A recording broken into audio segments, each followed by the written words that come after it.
107.5 FM.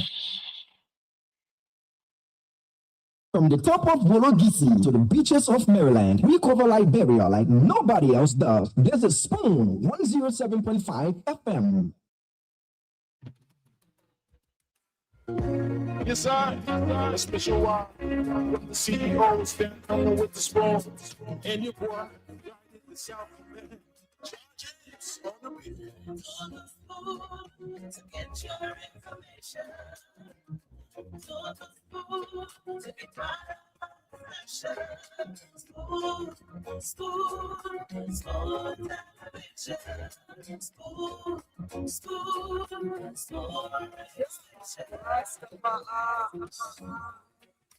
I'm gonna tell you what is happening in Liberia. I'm gonna tell you what is happening in Moravia. I'm gonna tell you what is happening in Africa. Just to just for you and know.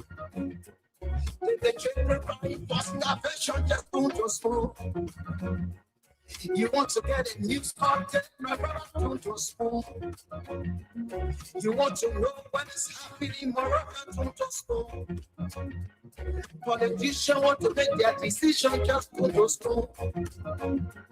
You want to know what's happening in the ministry, don't just spoon. Yeah, don't just spoon. Yeah, just spoon. You from Funjama, Maryland, just spoon. Yeah, just spoon. Every Ikeman, Regina, my brother, just spoon. You got a spoon TV, you got a spoon radio, just spoon. Yeah, just spoon. You want to get a nose on there, just spoon. Yeah, Rastafari. Kribamba, kribamba, kribamba. Kribamba, kribamba, kribamba. What I want? Yes, everybody. Yes, what you got?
Yes, sir. A special one from the CEO, stand coming with the spoon.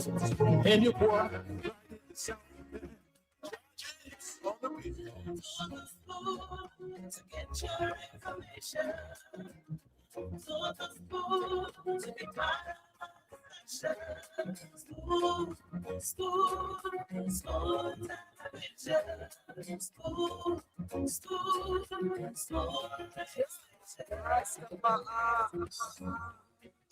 I'm gonna tell you what is happening in Liberia. I'm gonna tell you what is happening in Moravia.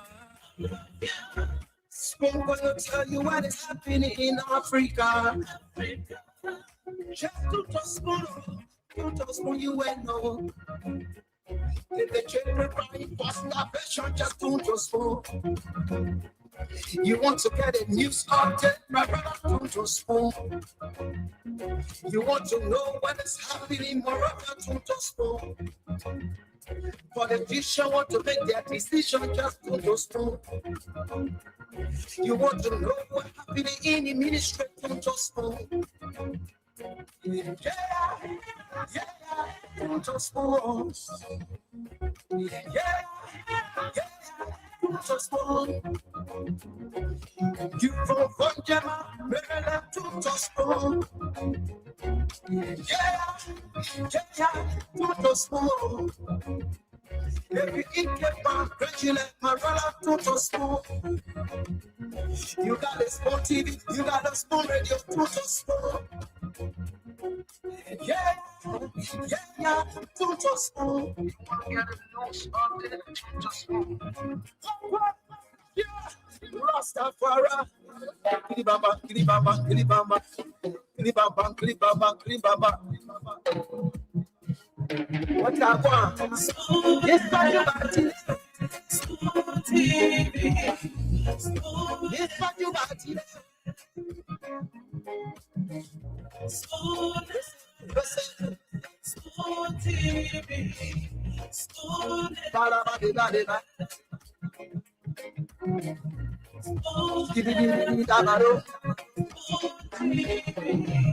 Spoon entertainment.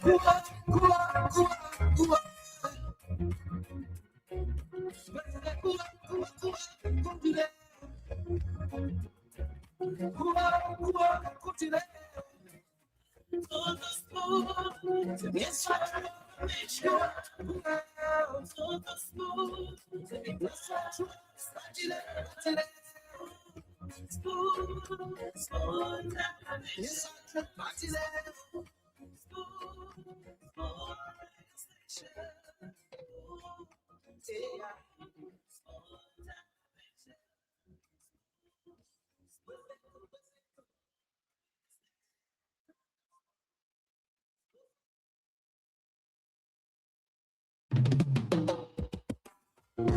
Yes, sir.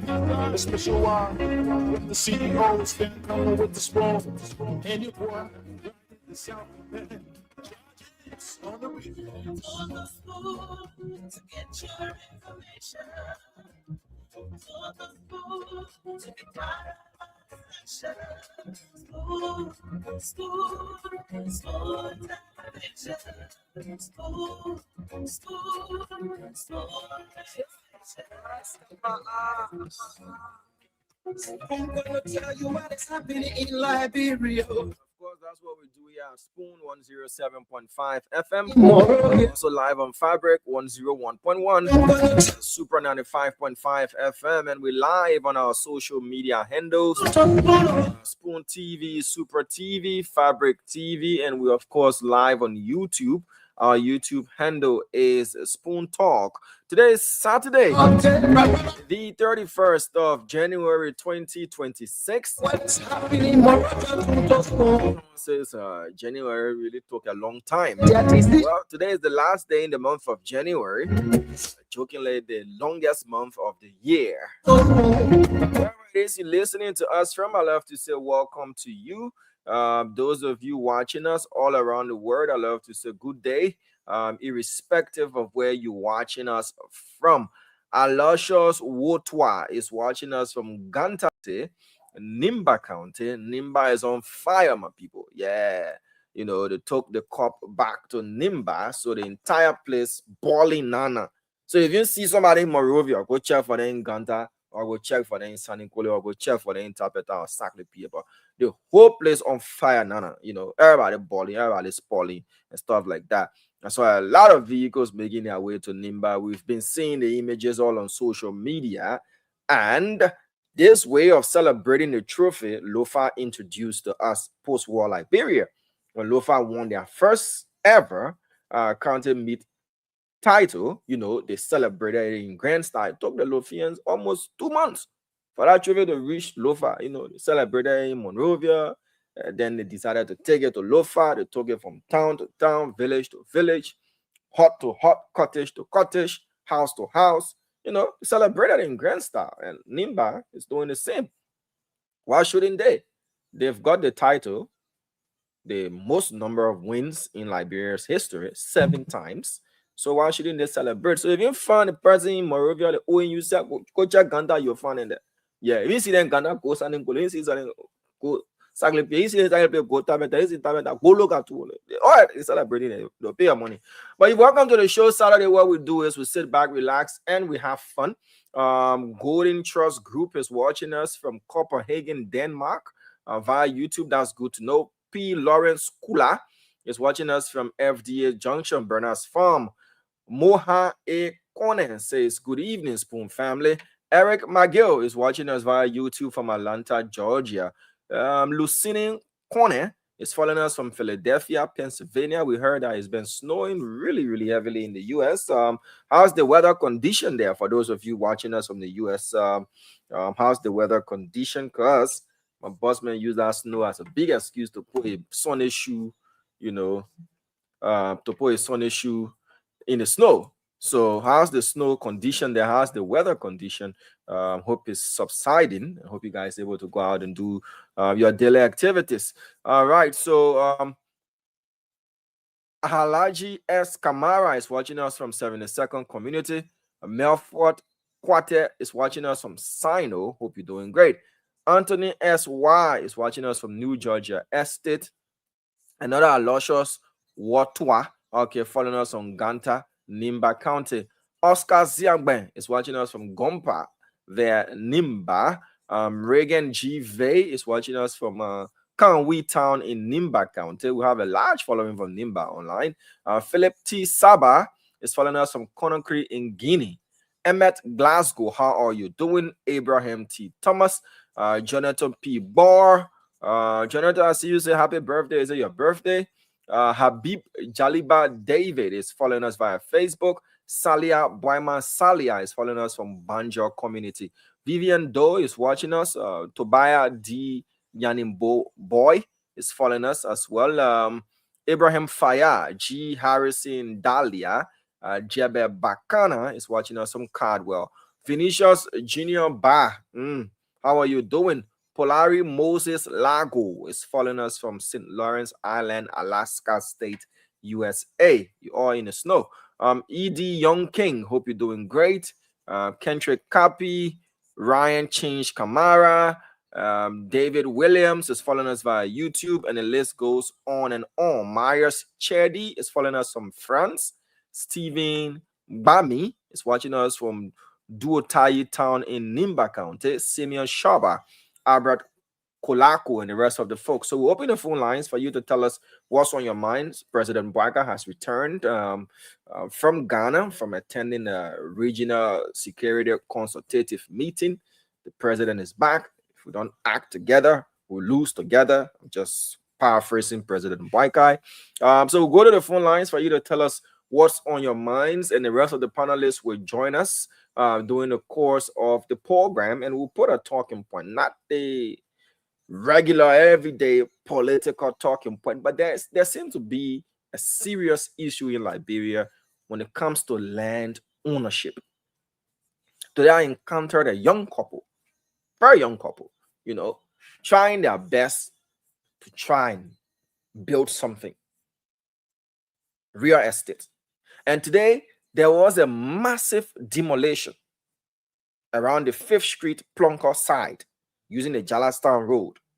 Massive demolition that left hundreds of families homeless, rendered them homeless, because the rightful owner was put in possession of their property and they decided to clear the whole place.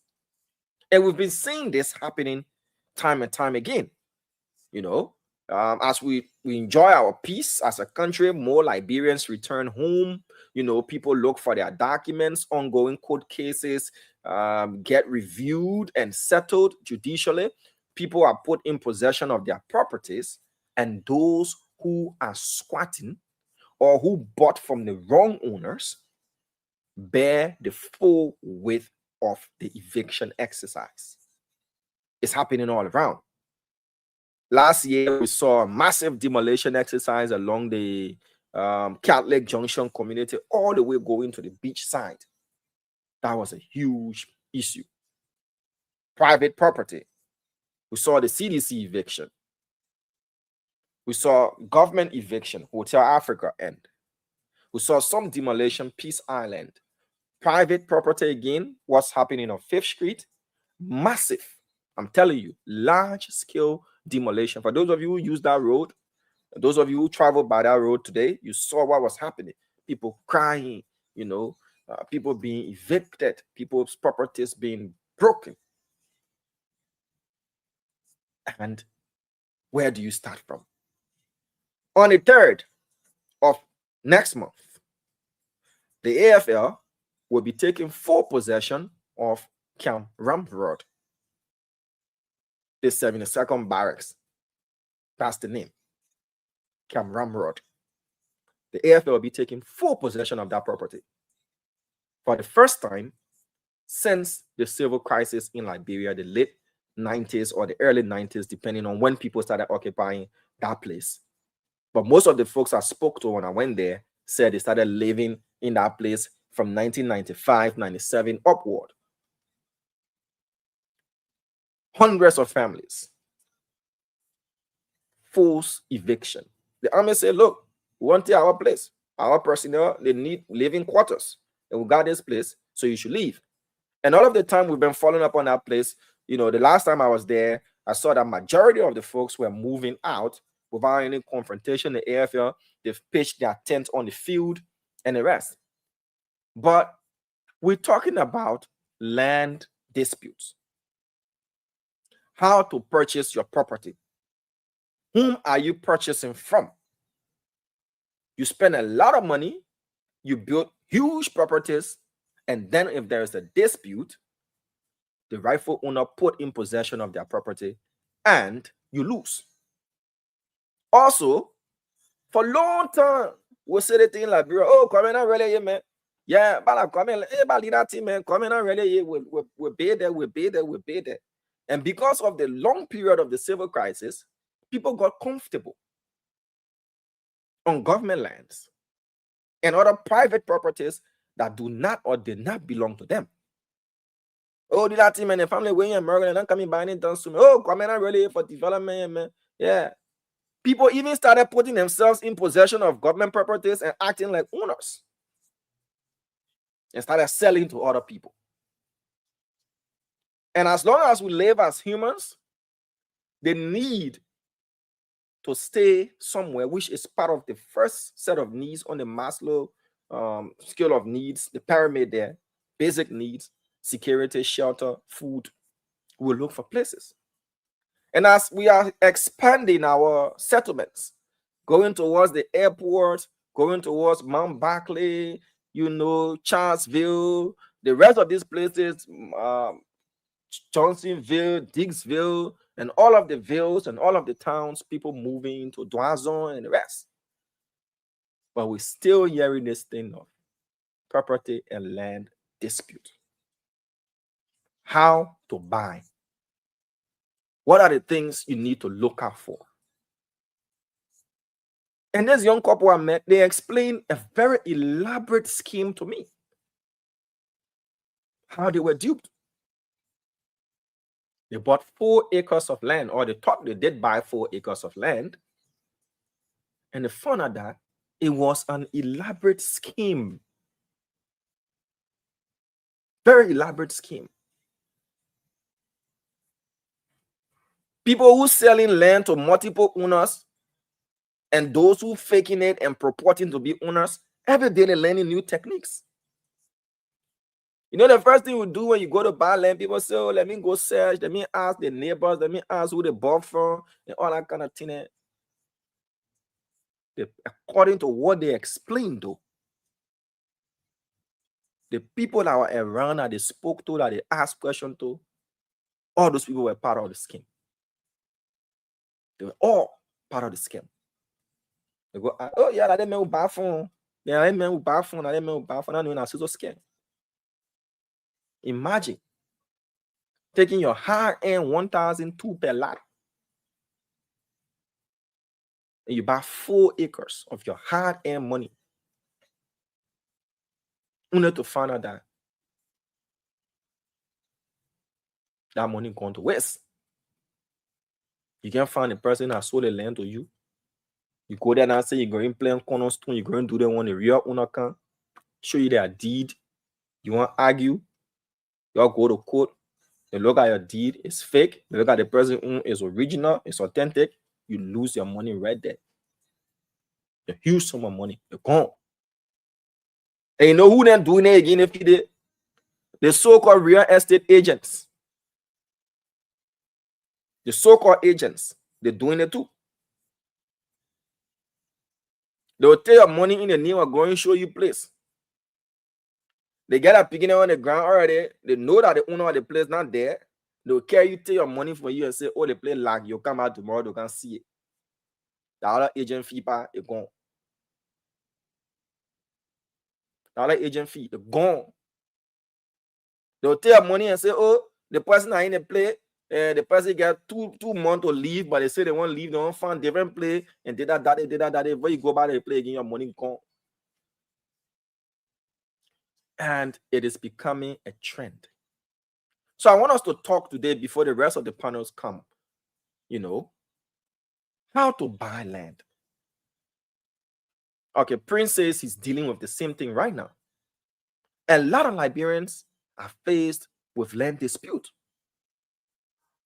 A lot of people are buying and losing. What are those things to look out for before you buy a property? And when you squatting on somebody's property, what to do? You squat on the person's land. You put big mansion there. When the land dispute comes about, the person wins the case. They say land swallow horse. Now horse swallow land. And the land swallow the horse. So if you can live on your horse and carry, you can leave your horse or and carry. If you can leave your horse or and carry, you have to leave it behind. And the person says they don't need your property, that particular bidding and that part of their plan, they'll break everything down. And we're seeing a lot of Liberians being made homeless because of this situation.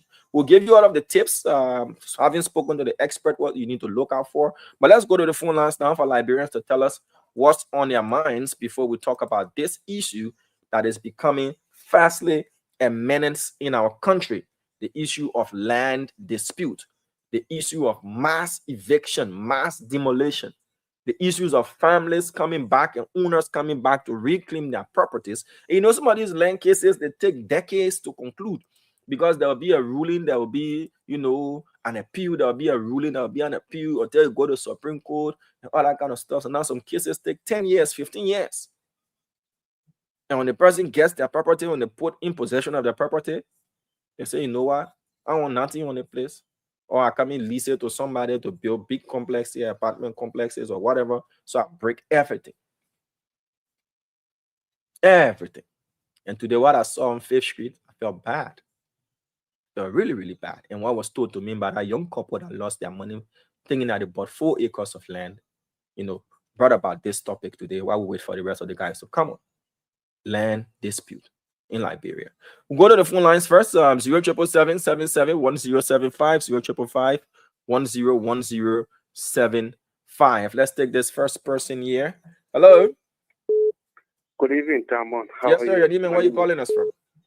My name is Pidi. I'm calling for Peace Community Bonafide. You calling from where? Peace Community Bonafide. Go ahead, sir. I want the legislators to increase the taxes on the Liberia Lottery Authority, that is the gaming system in this country. Why? Because the rate is getting on a high increase, and also government can generate good money from that in order to pay all facility or increase the salary of civil servants. Because if you take, for example, the CEO for Winner Incorporated and the CEO for Dust Incorporated, those people came here broke. But here now they are multi-billionaires in Liberia. Even their accounts are even more than the national budget. I checked their account before.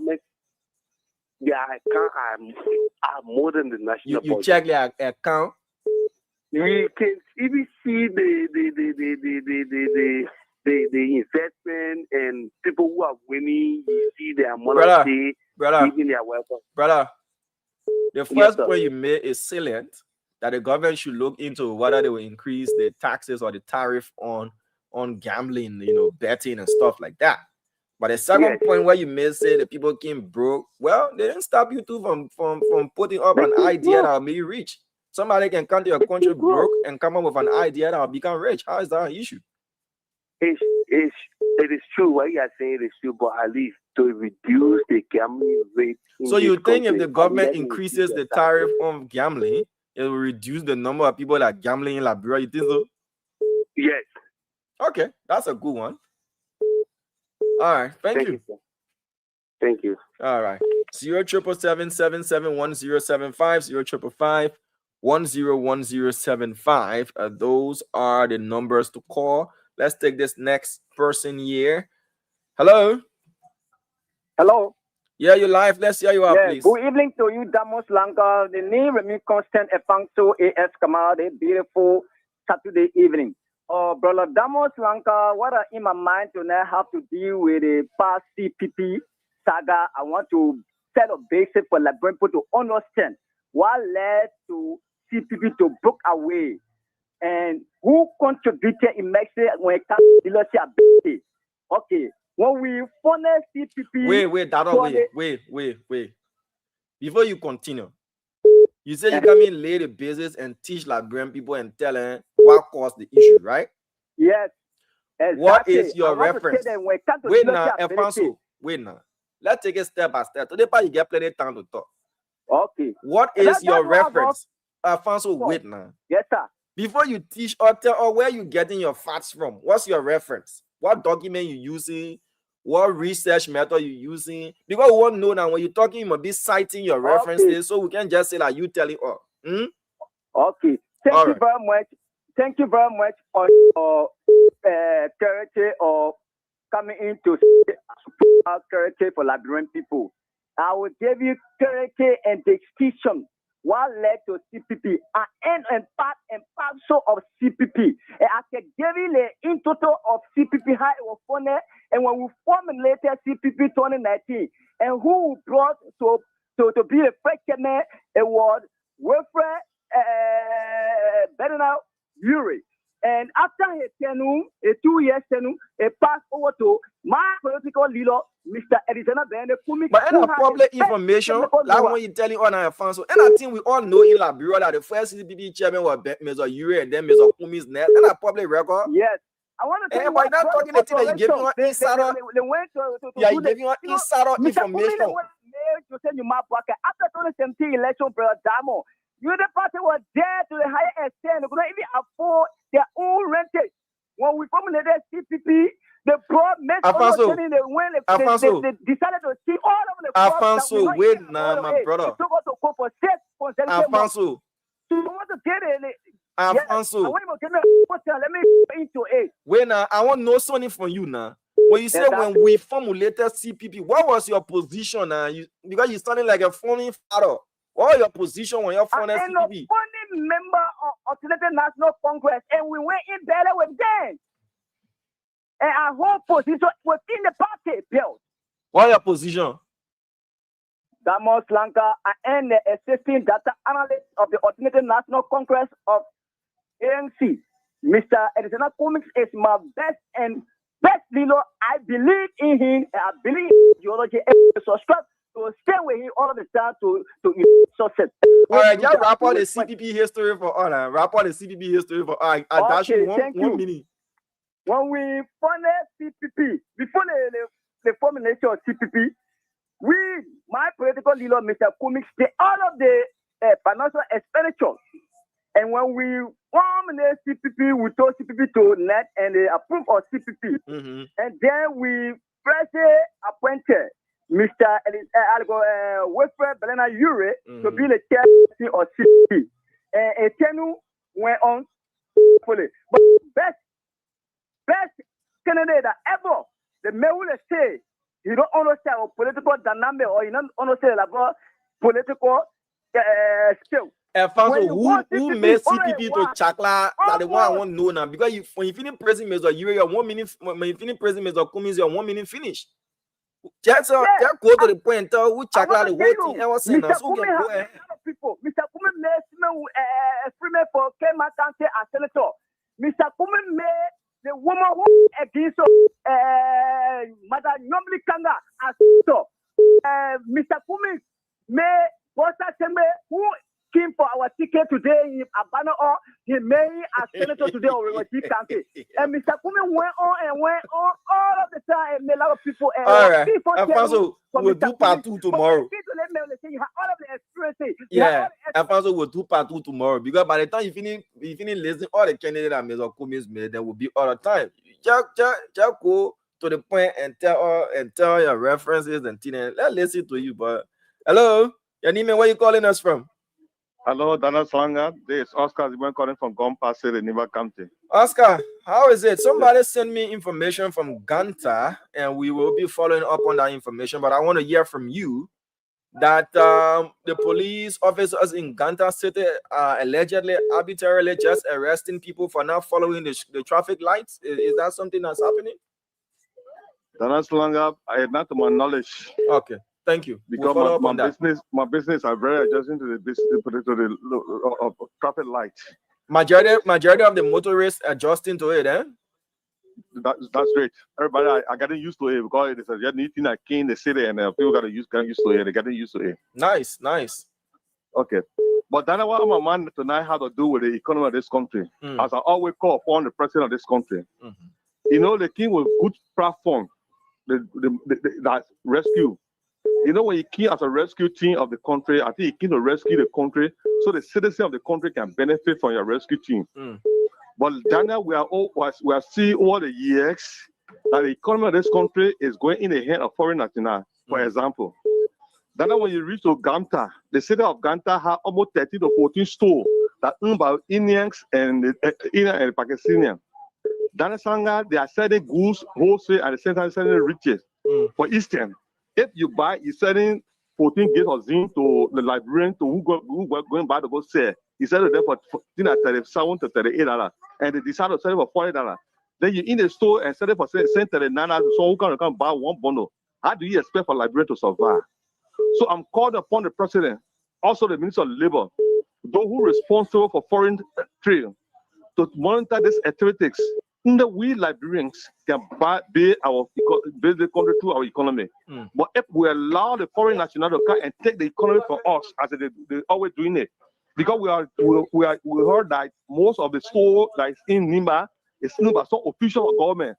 Those are the people who hire the people from Pakistan and India to kind of open the store for them because they don't have confidence in their citizens. We are not against people making business in our country because they are paying tax to government. But the reason that some are against it is that they are selling wholesale and selling retail. So we are calling upon the government as good citizens of this country for government to put mechanisms into place because it's giving tough time. When it continues, most who are in building material business will go out of business seriously, and it will not be good for our economy. So we called upon the president, the platform that he came with to come rescue this country, rescue the country to the betterment of the Liberian people. Thank you. Thank you very much. 077771075 055101075. So while the vice president was in Nimba, in Ganta to be precise, while he was, thanking the Ganta business community for always being along with him, they made the same claim, to him that the economy of Ganta that was once in the hands of Liberians is now being infiltrated and it is being wrestled away, that those foreign stores and store owners who are supposed to be wholesalers are also selling retail, the same goods and services that they sell to Liberian retailers. And so now they're in competition with the very same people that they're selling to. So it's difficult now for Liberians who are selling by retail to compete with the Indians, those from Pakistan, and the rest who are selling wholesale and retail. So that's a huge issue. That the other time we spoke about this on Sona Monday, after the president's State of the Nation address, we spoke about, this Liberianization policy. Why is it not being implemented to the letter? What's stopping the implementation? That our people who unfairly do not have the same means, capital means, to go in business with foreigners are also being wrestled out of the very market.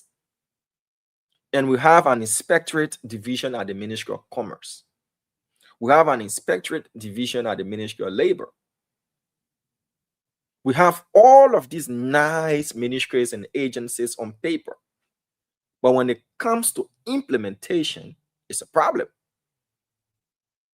It's a huge problem. Other countries are putting their citizens first. But when it comes to us, we don't know what's happening. You go to a store, and the thing by now hard to see. From the top all the way down, you don't see one Liberian. The only place you see Liberians are to be hauling, the goose osa that they want to go for. Their accountant is from India. The other clerk is from Pakistan. The other clerk is from Lebanon. Then the manager is either from Lebanon or from India. And you go to that store and you tell them, present your documents. You will see one Liberian man name on the document, Lahine Uno. So they will tell you this business is either 100% Liberian or is a Liberian majority shareholder. That means the person who owns the business allegedly, who's got a higher percentage, is a Liberian. But if you were to dig beyond the financial records, the so-called owner is not a signatory to the account. But if you go there, they will tell you this business is owned by a Liberian. And many of our people are fronting for foreigners. American, yeah. But I want you to open this store in my name, man. Open it in your name, man. There you go. You sign quick. Article incorporation, na Liberian man. Business registration, the agent, na Liberian man. The rest of the people. But in actualization, the business account, I'm the owner of a business on paper. But the business account, I'm not a signatory at all to the business I own. So what sense does that make? And our inspectors from both commerce and labor, who know that they need to dig behind the finances to find out who owns this business, they will just go to people and show them document, and they know that it's a scam. Leave it. So what Oscar is saying for Nimba, trust me, if you go to those stores that are doing retail and doing businesses that should be exclusively Liberians, you'll find out that the article incorporation and the business registration is in a Liberian person's name. It's in a Liberian person's name. But you will not find a Liberian person as signatory to the account. So tell me now, how can you own a business and you're not a signatory to your own business account? Who does that? 0777-771-075, 055-101075. And that's the reason we're suffering in the country. Honestly. That's the reason. We do not put our people first. We don't. Not at all. Most of our leaders put themselves first. Once the man can send something to him on the weekend, and once he can send a picking to the play to go collecting it on a regular, once they can get him building material to build a little horse, and once they can furnish him with small things, leave him, my brother, you on your own. You OYO. That is the reason people can stand and tell you, say, I get your officials in my pocket. That is the reason.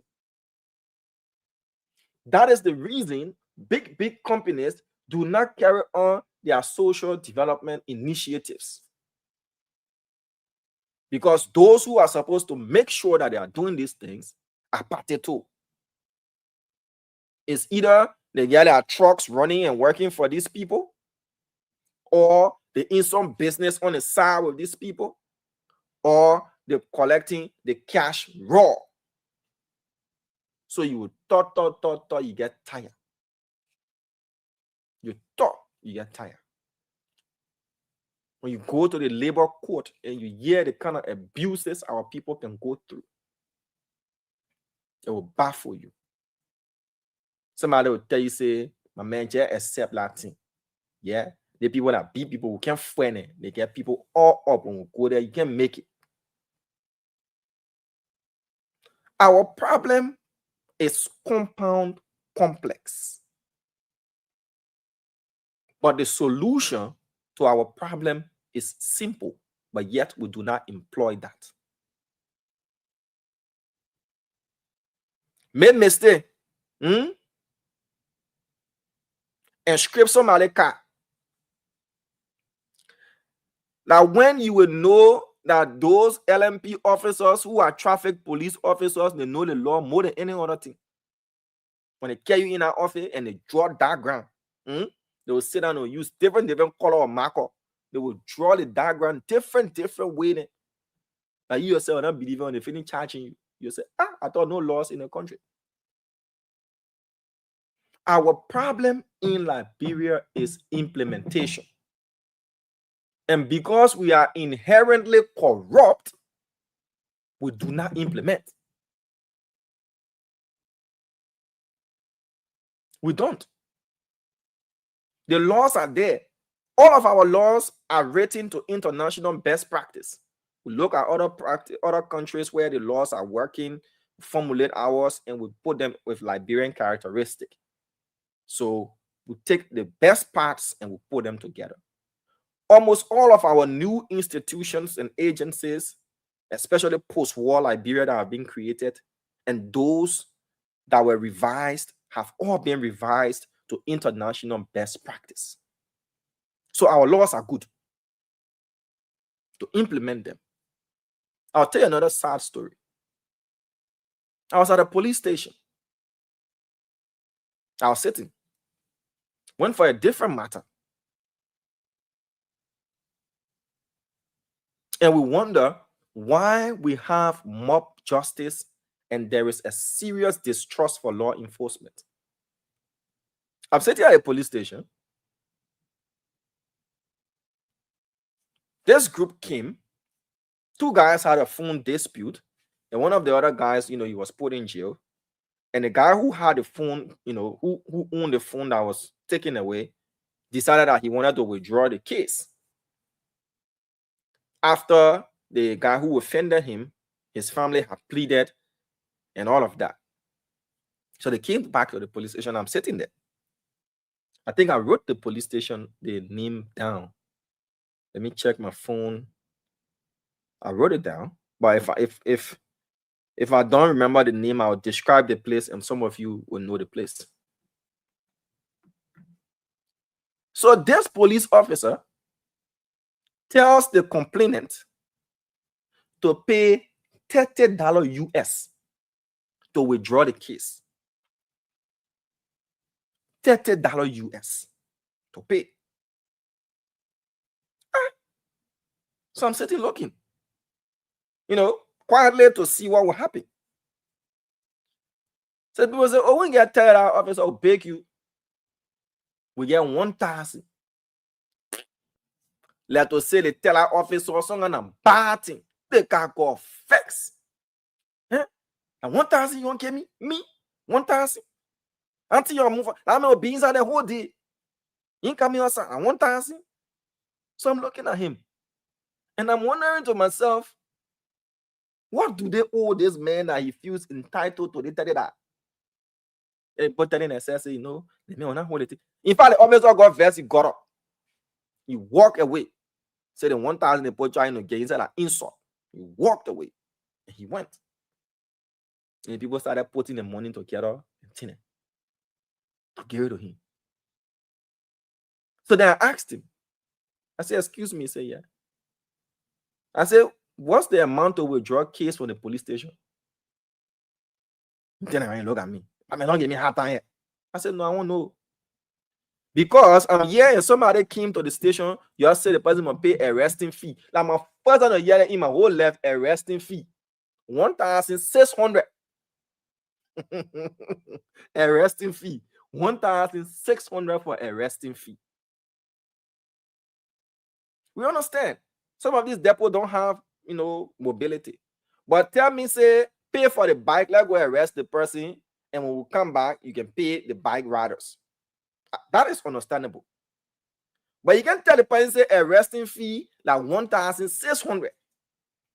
If I'm hurt, and I got issue, me who victim or something, that will give you 1,600 to go and arrest somebody.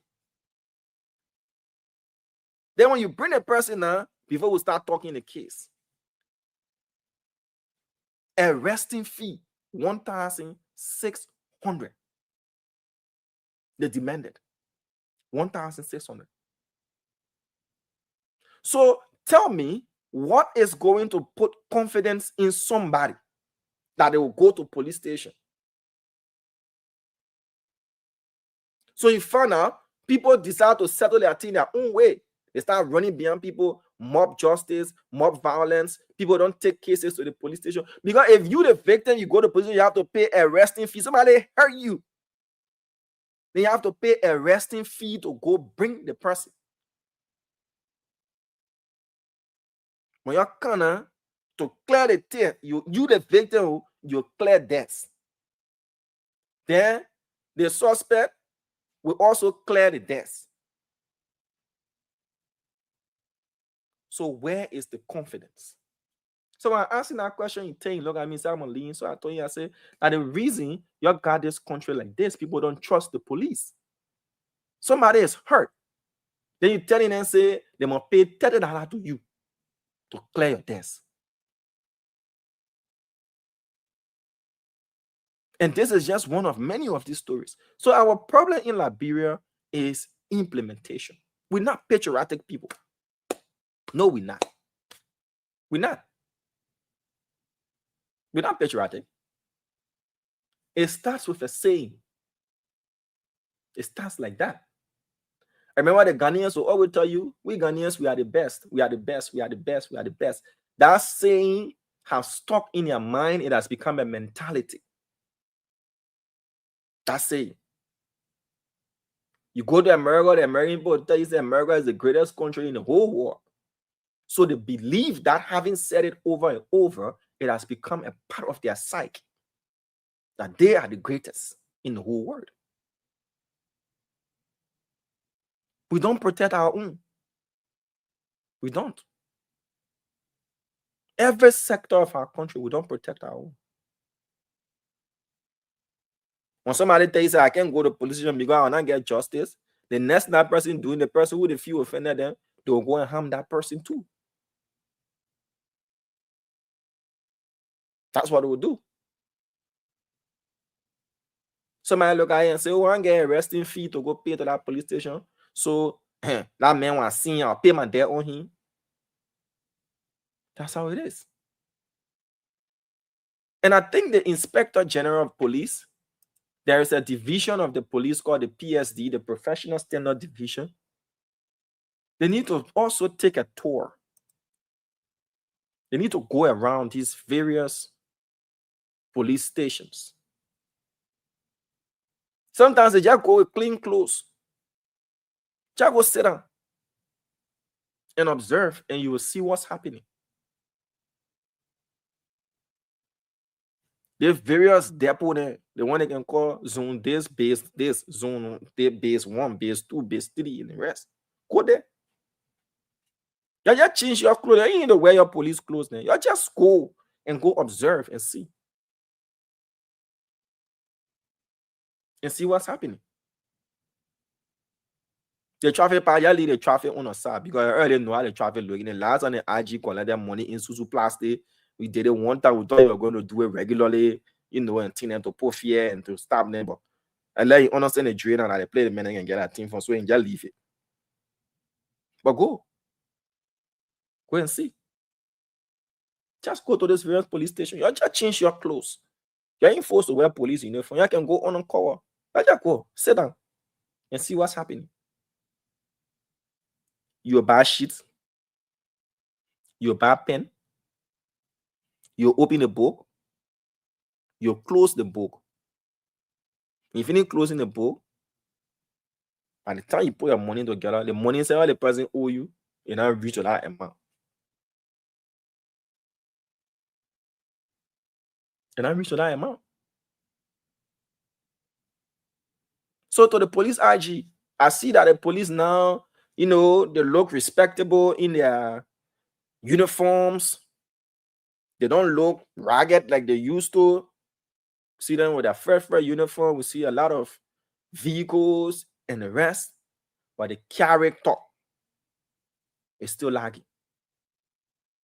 The character is still bad. The people can suffer all to the police station IG. No, you listening? They can suffer us. Some cases, I know the police is the first point of intervention, but some cases, when you say you can fool your mouth. Check go there. The way you can be in traffic, like the other time I saw you are directing traffic and things. Yeah, those things are good for the optics. But saying you're boarding from PSD or from different places, you just try and move around. I'm not talking about the highway patrol. No, that one part, they tell the driver, the highway driver, they understand I said. Yeah. But go to the various stations and go see what's happening. Somebody will catch somebody at the police station and tell the police say, I just want to treat that man. I want show him sense. So you're keeping here. I'm gonna be there for 1 week. Somebody, you kill a friend there. Say, you know what? I want to show them, man. Yeah, just keep him. Yeah, I'll come back.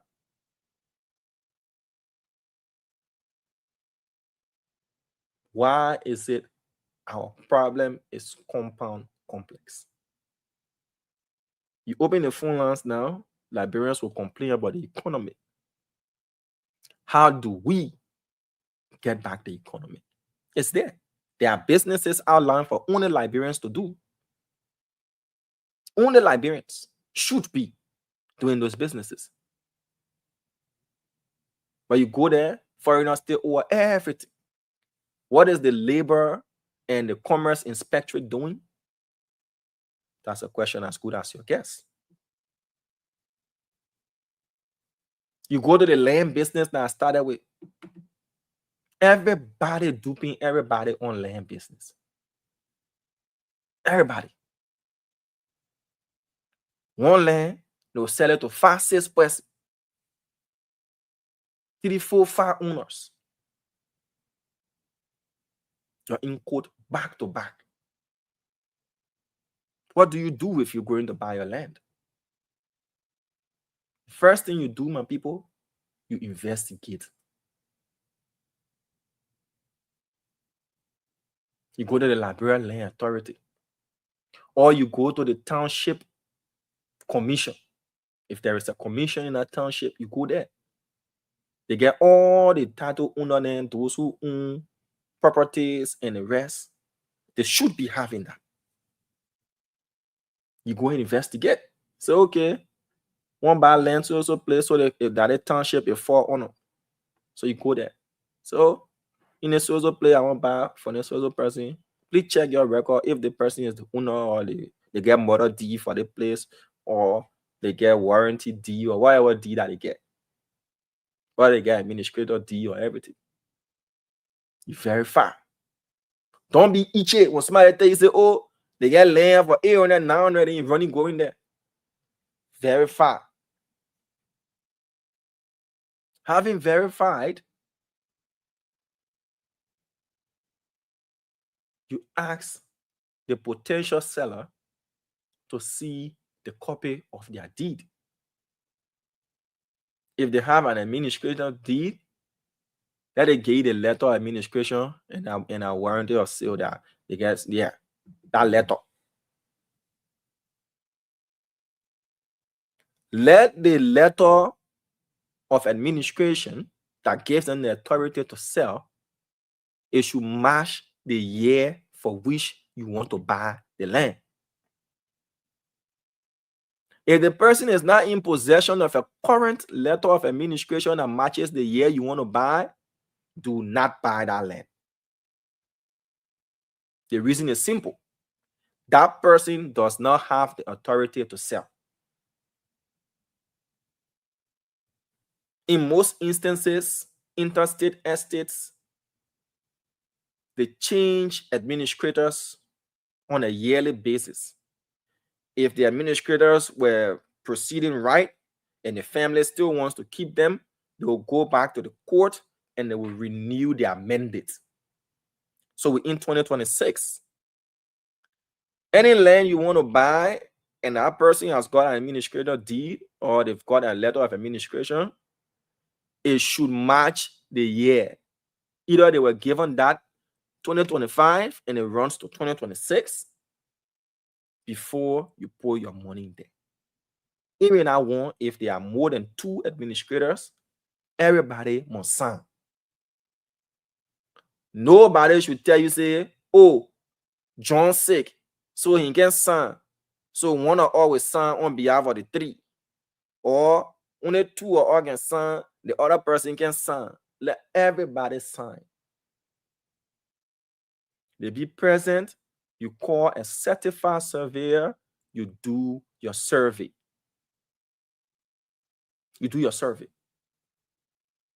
And every surveyor has got a code. Every surveyor, every certified surveyor has a code. So the person who come and do your survey, ask them, what is your surveyor code? If the land is in Margibi, the person should have a code. You can check it to know if that person is a certified surveyor. Most of the land sellers will tell you, say, oh, we get our own surveyor, and the person can survey our land. Sometimes most of the surveyors they can be in on a scam. When they tell you that they get their own surveyor, and that man know our land. My man, 1 acre like 1 acre. Just show the man where if you're getting in different plots, you get first phase, second phase, third phase, you're in ready to sell that one. Tell the person where the other person owns stuff. You can bring your own surveyor that you trust to survey 1 acre or 1 lot. 1 lot like 1 lot. Anywhere you go in Liberia, 1 lot like 1 lot. When you're telling you too much, say, oh, we get our surveyor. That man know the land, and the man know the one, and the man know that one. The man know where we stopped the last time. Most of the time, they ain't on it. They will eat you.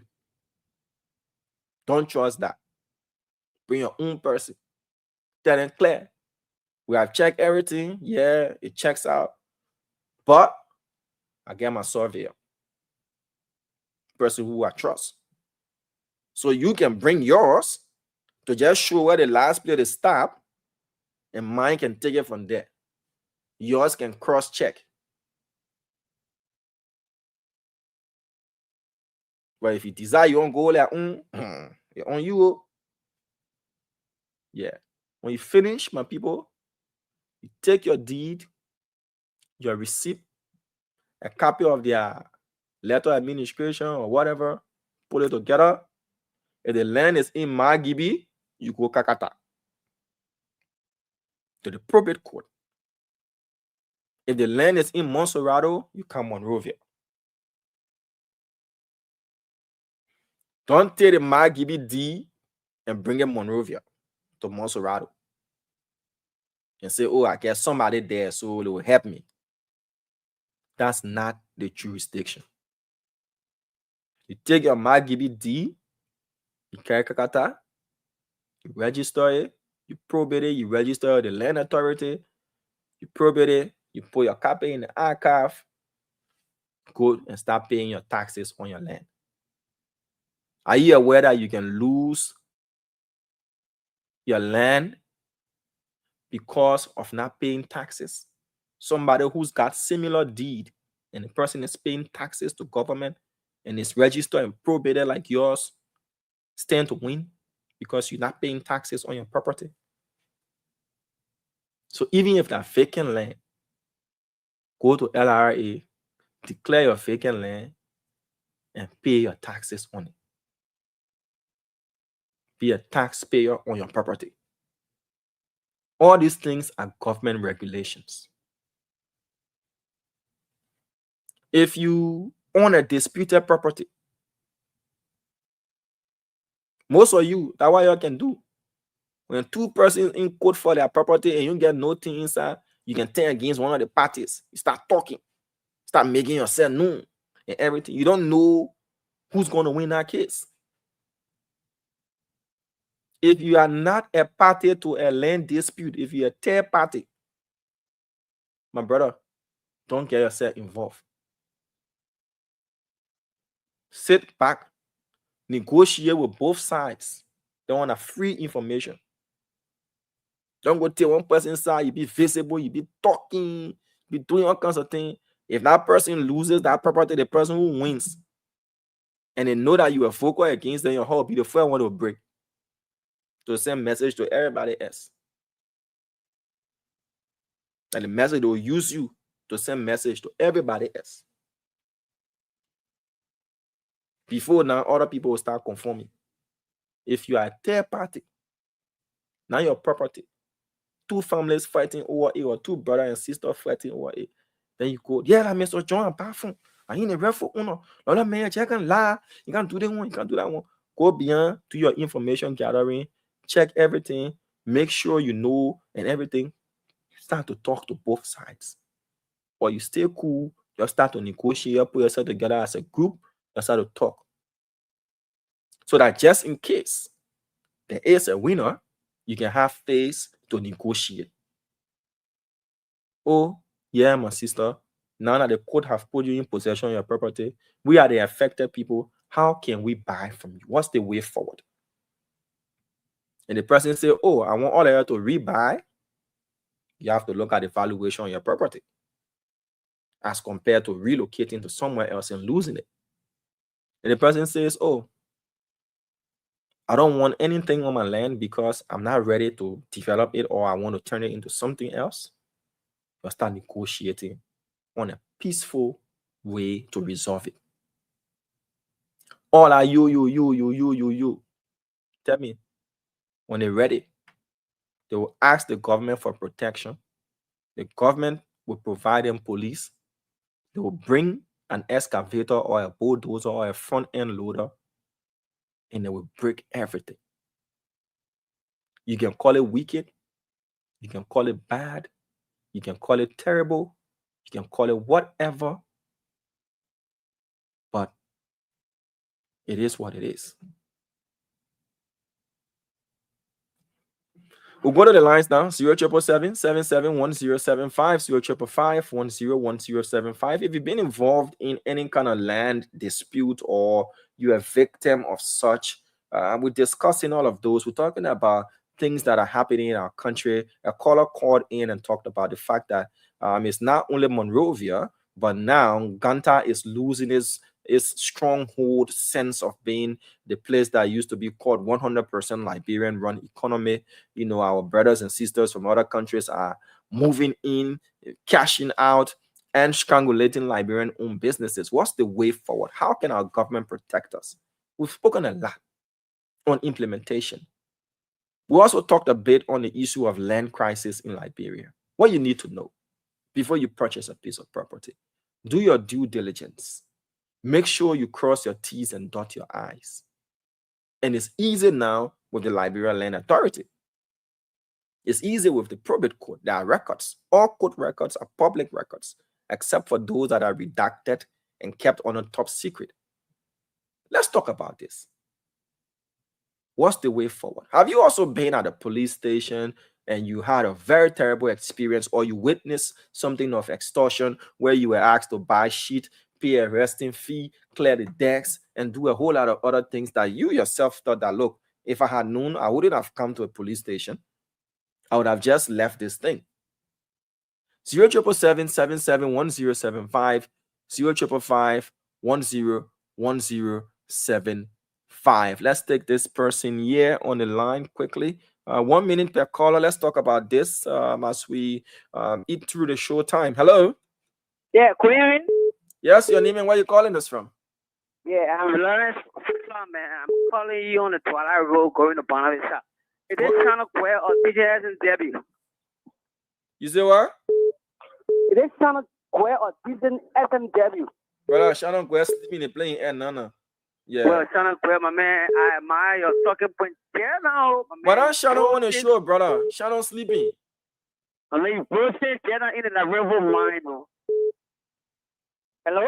Yeah, you live. Go ahead. You bullshit, you're not, you speak, everything you say, it makes sense, bro. I admire all your talking points, yes, now. What thing I want to say is that after you are making that the inspector of police in person of Honor Gregor Commons to visit all of the police stations in Montreal County. But man, I riding first of all, I deliver myself. I'm Lawrence Lam riding. I am a rider.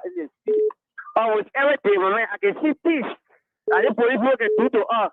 But what we do, we get out of horse too. Yeah, my man, it's not easy. You can pay your tele susu to them, eh?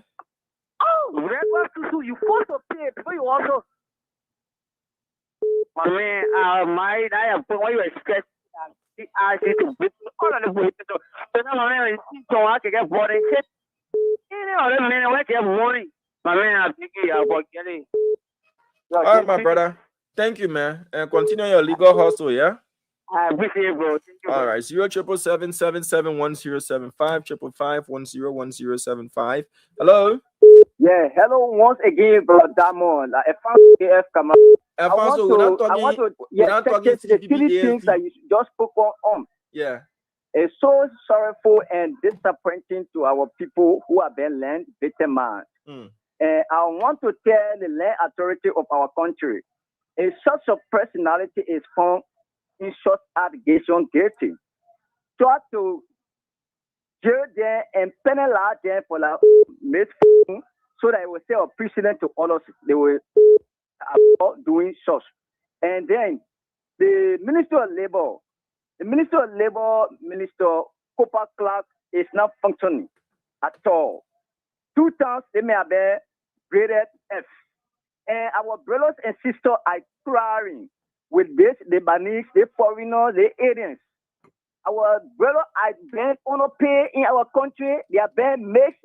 The government is not talking nothing about it, but they will always come national platform to talk about decent web bill. Decent web bill, to say it is just one aspect, but the implementation, as you said, we are everything, but we lack of implementation portion. That is our major losses of our society. Okay, and then Alfonso. we go on to Minister of Commerce. Minister of Commerce is one of the ministries is malfunctioning. You can even know that Minister of Commerce exists in our country. They are being paid by our taxpayer money, but they are 80 aliens of foreigners to our own country. Okay, the Alfonso, thank you, brother. Have been taken away for Liberian people. And President Baka just Sona, he told the Liberian people that he improving the liberalization policy are not taking in place. It's very, very bad. All right, brother. All right, brother. Thank you. I'm sorry, but I have to take other callers. I know you are in flight, but let's take this next person quickly. Hello. Good evening, Sanga. Yes, sir. You live. Kindly go ahead. Lorenzo Baba Yima from Ralphie. How are you? You're welcome. Please go ahead. Yeah, Sanga. What is on my mind so much is about our NEC. I'm appealing to them for the sake of Liberian people. They are the one that we trust in so much to create an atmosphere for us to go to election. And the act of this talking, Langa is it is very serious in this country. So I'm asking the NEC, if it is not in place, maybe it is not in the book that talk about talking. If it is not good that way, so I'm asking them Let them make sure to add it that it should be in the law that if you register to be a representative or senator find you in the act of trucking, you should be dismissed. And whosoever that you find an act, you should be penalized for your act because this thing is getting serious. You will not leave your district to come to another district to make decision for somebody who is there. So I'm asking the election commission that the next 2029 coming, we're begging them. Let's try to put this in place. If you're in Monrovia, maybe Monrovia, that's where you live, so you can have your representation there to make decision for you, to create an atmosphere for where you live. You know, we talked about this, and it's been a serious concern of not just Liberians home, but Liberians abroad and Liberians everywhere. If you take one person or group of persons or individuals from one place to another for the purpose of voting for you, and it's established that you transported them and you took them, you can be penalized.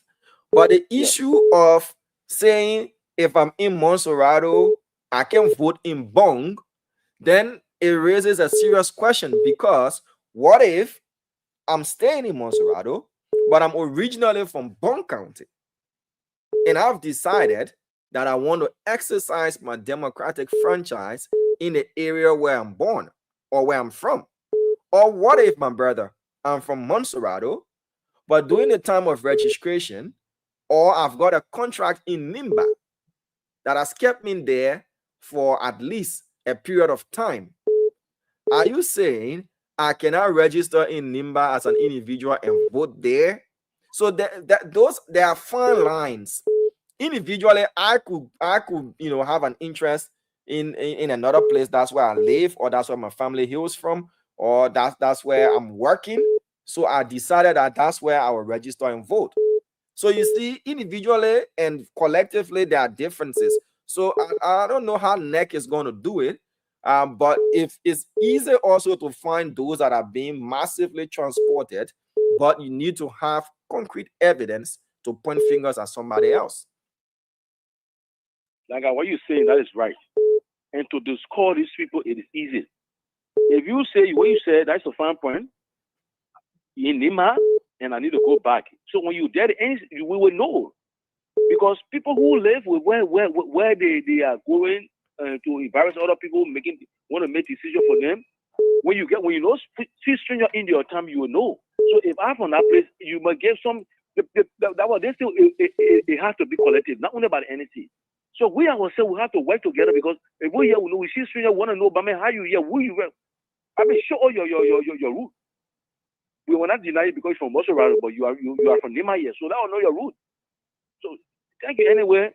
We have some they have some expertise that will put the eye together to see how that's a conversation that we need to talk about on a larger and national scale and find solutions, because at the end of the day, brother, if I'm a candidate and I spend $150,000 United States dollars to truck over 5,000 persons and they vote for me in a district that I'm not popular, that is why we find out some lawmakers don't look back at their districts, because trust me, then depending on you to win, then depending on that district, they're not. When it comes to election time, they will bring their troops in and they will vote for them massively and they will win again. So it's a very serious issue, and if care is not taken, that is where the fine line comes in as well. If the community tries to implement the law, which is not within their powers to do, it sometimes leads to conflict. That some individuals who are brought in and you try to stop them, and it brings about a lot of tension, and even those who brought them in will use and all sort of means to raise tension in the place, and so it's a sticky issue that we really need to look at and find a very meaningful solution to. But thank you for raising that point. And Klanger, also there's another thing also for those representative, right? You were in district number 5. We are asking the NEC to put so many things into place. If you run along, you run before, you can never run anymore.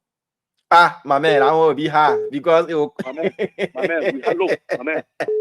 This is the only you can see. I mean, I want to be high. You can stop someone unless the person doesn't meet certain NEC criteria. But if the man ran in disqualified and he was represented and the place is no longer favorable for him, and he decides to move, you can't run second time. I mean, it should be clear.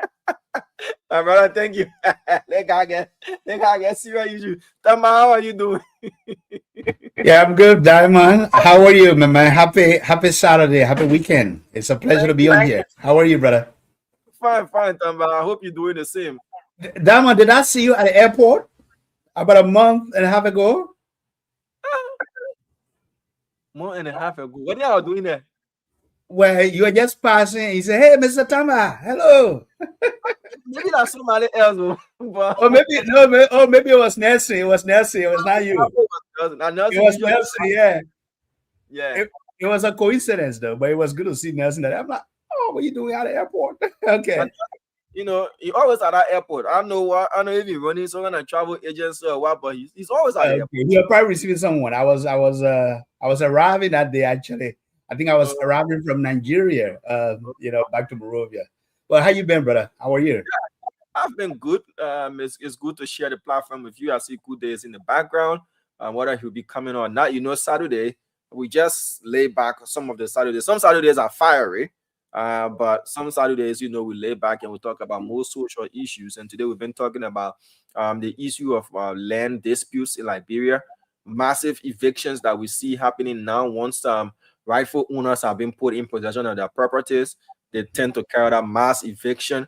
We also spoke about this issue of the Liberianization policy that is just a nice document, but in implementation is really safe with a lot of holes and the water just flowing out, and we tend to lose a lot.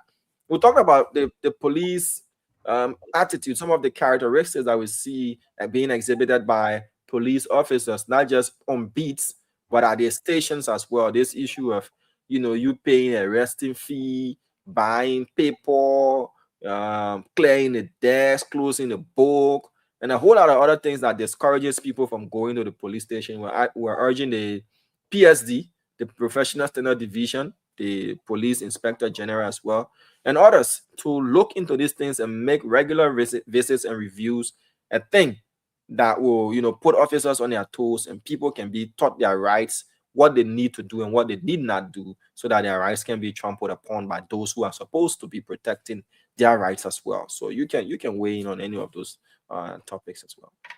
Thank you, Damon. I think, look, first of all, I really appreciate you bringing this topic on. I have told the CEO on the show and our colleagues, I said this show remains one of the bigger platforms today in Liberia, and we should always use this show for information and awareness and education. And I think you couldn't have touched on it any better than the issues that we are dealing with on a daily basis, that our citizens are dealing with.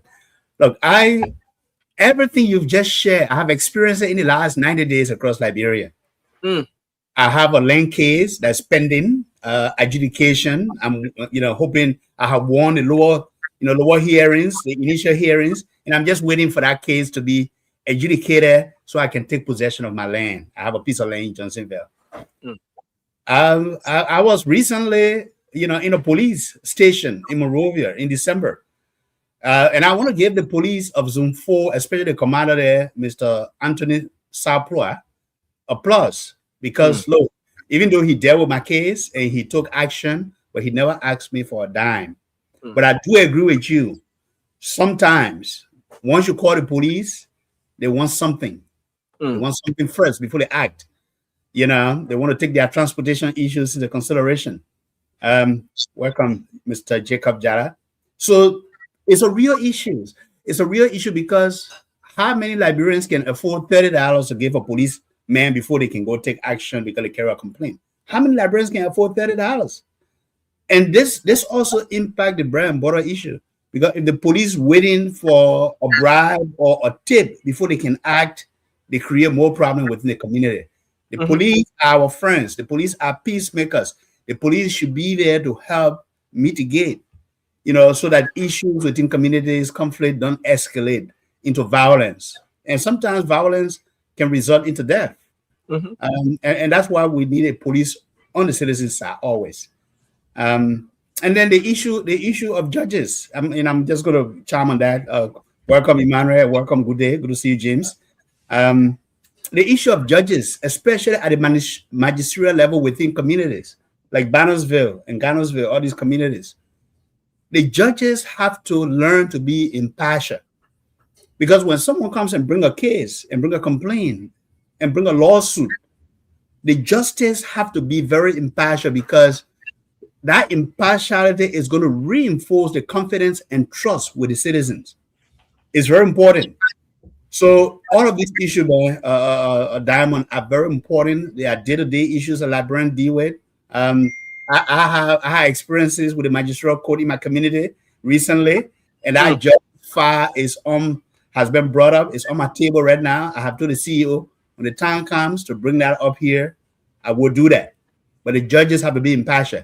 They have to make sure they are giving every librarian who shows up in their court, to make a complaint, to take a lawsuit. They should give them that opportunity to hear their cases without any bias, so that they can mitigate the conflict within our community. Land issue is a real issue.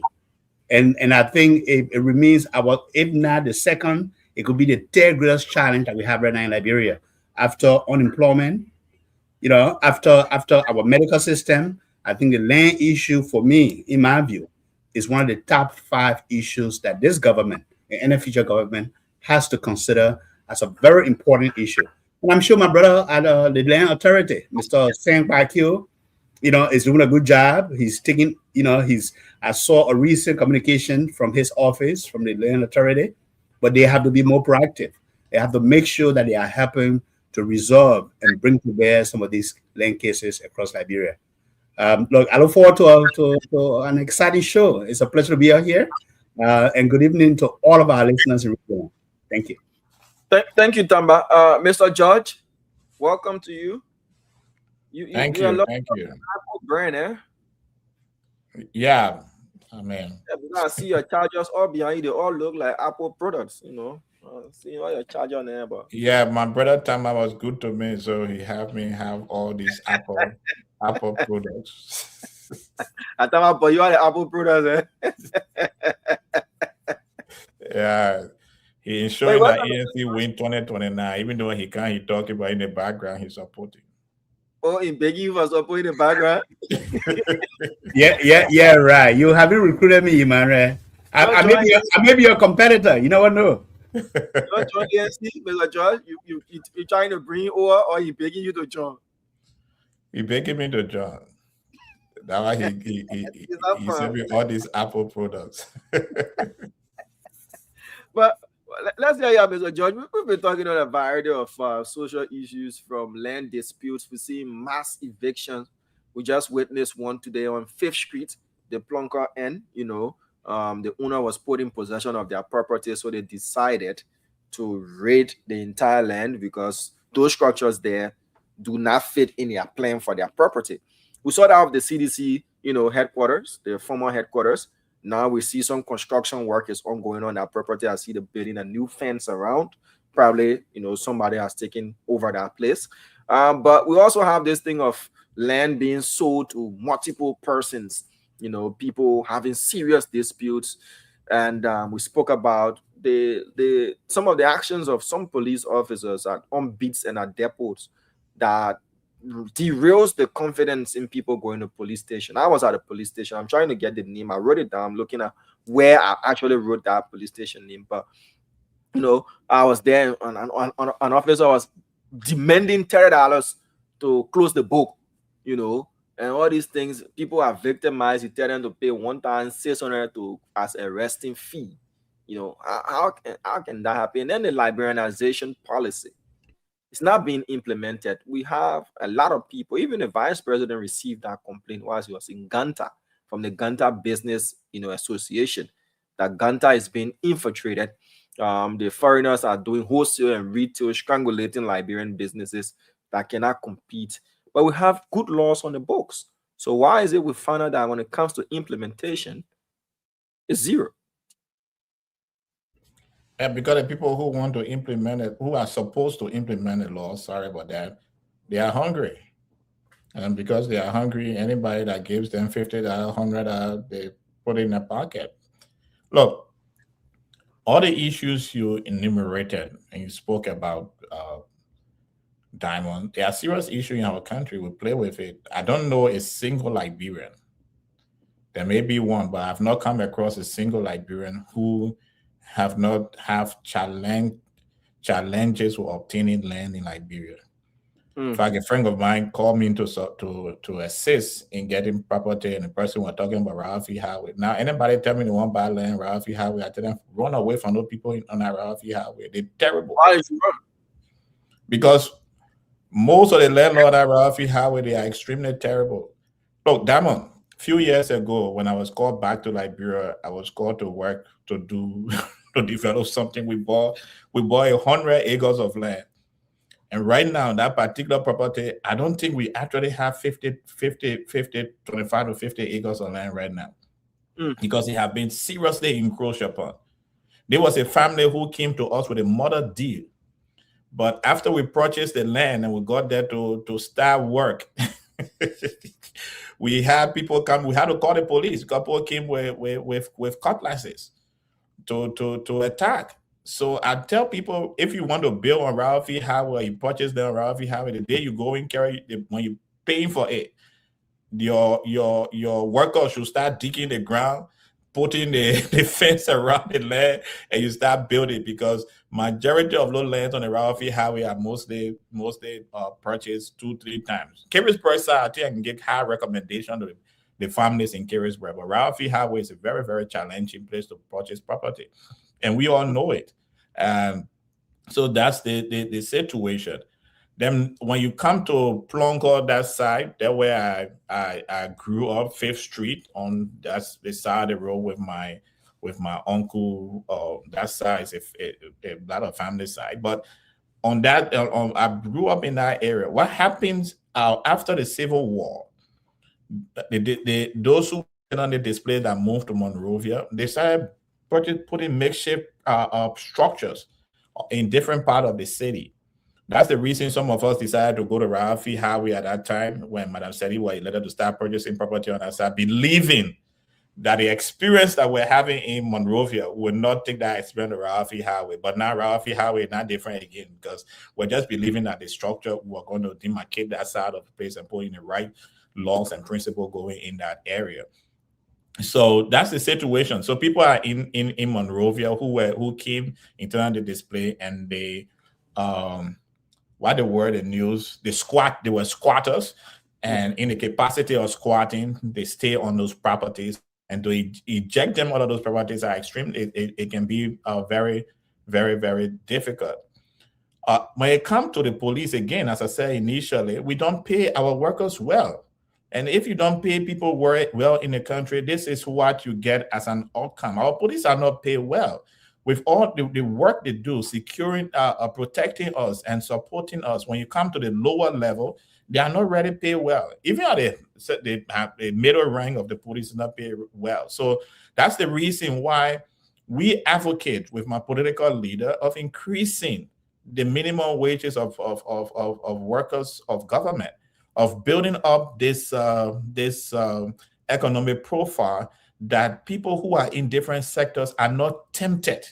They are not tempted, I mean, to take bribe because they have to send their children to school. George, I would like to throw a quick question in, because if the justification is you aren't paid well, so then you extort your pay out of other people, then the question is, you knew how much the job would have paid you, and you sign up for the job. And police officers, security officers should be patriotic first before any other thing. Then the question again is, are there not officials that are being paid the highest, but yet and still we hear about corruption at the highest levels in the biggest offices and the bigger offices in the country, where they pay tens of thousands of dollars as well? So how do you justify being unpaid and being corrupt, and being paid well and still being corrupt?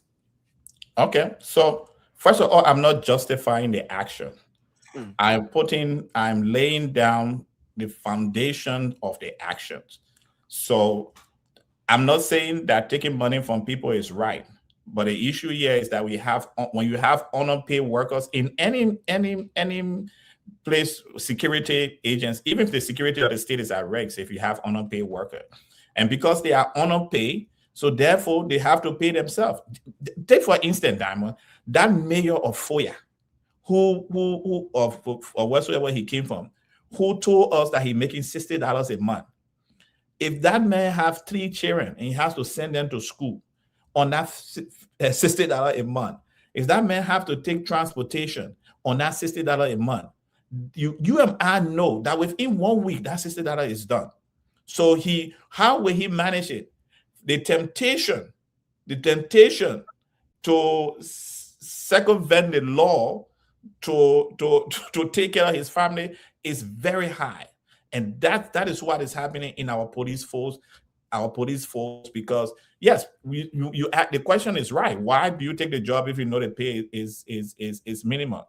But the question I would ask on that question is that are there jobs in Liberia that someone can go to without taking the minimum pay job? The answer to that question is going to be no, because it is difficult, right? 51,900 and something students wrote the WAEC last year. They graduated from high school. 51,000. If you follow those 51,000 students, at that, if 10% of them have some kind of job, when you get to the university, with the many universities we have in Liberia, if we add them up, just to be conservative, perhaps about 3,000 students graduated from the university last year, from the different universities in Liberia. At that, if 1% of them have been employed right now. So if you have the situation and someone gives you an offer to work in the police, you would definitely take that offer because you can't find work. It's difficult to get a job, and someone offer you something in the police, you would take it. Not because you want to do it, but because you have no choice. So, and because you have no choice, you get into the job, you become disenchanted with the salary, and you find a way to pay yourself. I was living in a particular country, and we tried to do an academic, how do you call it, an academic stat on how much police collected. I just want to know, what about those that are occupying offices where they paid more, but yet and still, they're still engaged in act of corruption? We see a lot of indictments. The president even spoke about indictment, and those being indicted, they're not minimum wages. They're at the higher level. They're making the tens of thousands, but yet and still, the issue of corruption is still there. So how is it that underpaid people? If we take those people, Diamond, and we study them, they struggle with the same people. They have the same struggle as the people who are making $60 a month, because at both level, whether it's the person who getting $10,000 a month or the person who getting $60 a month, at both level, they are both living above their income. And because they are living above their income, so at every level, they have to be corrupt. So if the person who making $10,000 a month was living within his income, then you have the issue of them not but if we live above their income, let's take a lawmaker, for example. You are in Liberia. I think good day, maybe you went to the University of Liberia. When I was teaching at the University of Liberia, a lawmaker from a senator had, I think, about 200 students on his scholarship at LU. 200 students. That senator lost his elections, and those 200 students had no way to pay their school fees the very next semester. So if that senator was living within his income, he would have continued paying the school fees of those 200 students. Or if the senator had passed a law that made every one of them to have a scholarship that all the funds go into at the University of Liberia, those 200 students are going to stay in school. So they are living above their income. And then you look at the government officials, and that's why people have problem with those of us who come from the U.S. to take jobs. Because we come from the U.S., come to Liberia to take a job, we also have mortgage to pay here. And the mortgage here is high. The tax you're supposed to pay at the beginning of the year, at this time of the year, those of us who are paying taxes, the taxes are high, So And then the kids want to go, they want to live above that, how they call it, they have to take care of that. And once you see that you are living above your income, just like the man who makes $60, the man who makes $10,000 live above their income, we have the corruption taking place. That's the reason we have it. Jacob, you welcome to the show. You listen in extensively. So what's your take on the issues that we're discussing, sir? Yeah, I want to contribute from the perspective of the Liberianization policy you talked about. Yes, sir. And so, because I think the land matter has been sufficiently explored and dealt with, but I want to like chime in a little bit on the Liberianization policy aspect of the discourse. And basically, you know, first of all, you know, I've been having some dialogue with a few friends, you know, when you talk about participation in the domestic Liberian private sector and the whole Liberianization thing. I am one person who believes that the whole Liberianization thing in the first place has to be turned upside down, because we don't really have to like set aside certain businesses and say ice cream business, a set of businesses, for example, in the policy and say these should be exclusively for Liberians. Okay, I can understand that maybe on the downstream side of the private sector or activity, but I would suggest we have something similar to what the South Africans had after apartheid. We talk about Black economic empowerment, basically kind of like a Liberian economic empowerment policy or program that will not only set aside selling ice cream or basic merchandise to Liberia exclusively, but to get Liberians to participate even at the commanding height of the economy, you know, at the very, very top of the economy, so that Liberians are able to get wealthy and prosperous in their own country. I mean, if you look at the complexion of the Liberian economy today and you look at the movers and shakers of the domestic private sector, it's predominantly owned and managed and dominated by foreign business people. You know, the Lebanese, the Indians, the Turkish today, when you go to the mining sector, you know, all these massive Turkish companies in gold and diamond, most of them are Turkish companies today. If you go into the import economy, you know, importing onions from Holland, you know, importing rice from Thailand or India, they heavily dominated by Lebanese importers, including eggs. Millions of dollars they spend every year bringing these produce to the economy.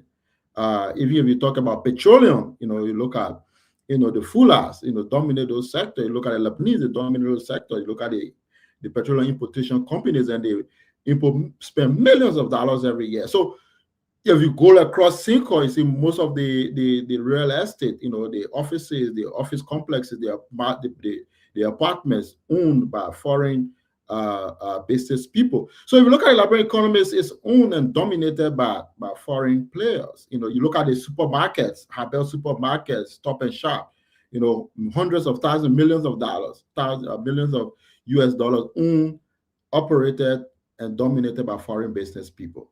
I mean, this is one of the greatest economic crime I see in this country today. And presidents have come from Ellen Johnson Sirleaf. Even if you want to start from post-war period, Ellen Johnson Sirleaf came. She didn't do much to alter the balance of political power in the country, get more and more Liberians into the domestic private sector, getting involved into the, again, I say that the commanding height of the economy, you know, the import sector. Even we talk about fisheries, you know, a great deal of people, Chinese, own fishing licenses. You know, they have their trawlers, they have their boats. Europeans, they take hundreds of thousands of dollars worth of fish, take it to European markets and make millions of dollars. So how are we expecting Liberians to be prosperous in their own country if we don't get very deliberate as a country, as a government, as a system to say, we want to get Liberian companies, Liberian entrepreneurs, Liberian business people to get wealthy and prosperous in their own country.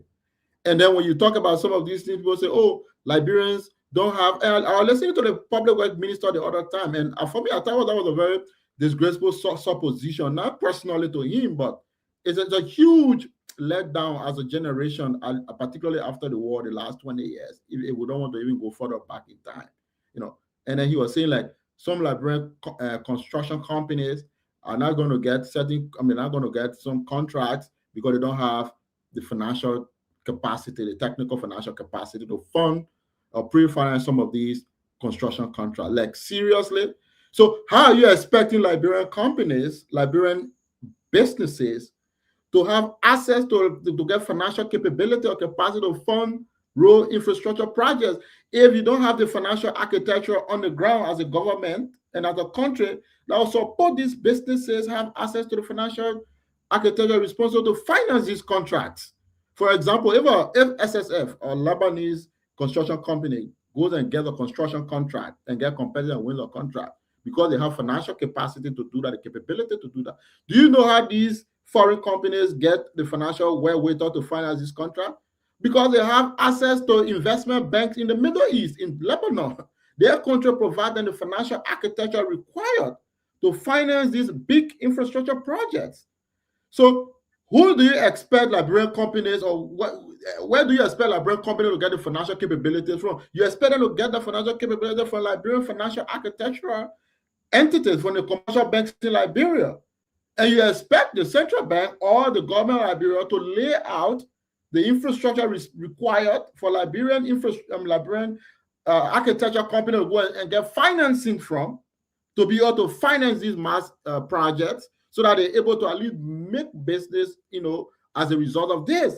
You don't expect Middle Eastern company, you don't expect the Arab Investment Bank in Lebanon, or you don't expect an investment bank in Dubai to provide financing for Liberian banks. You expect Liberian banks to provide financing for Liberian companies, giving them the capacity required to win some of these bids and be able to get prosperous and successful in their own countries.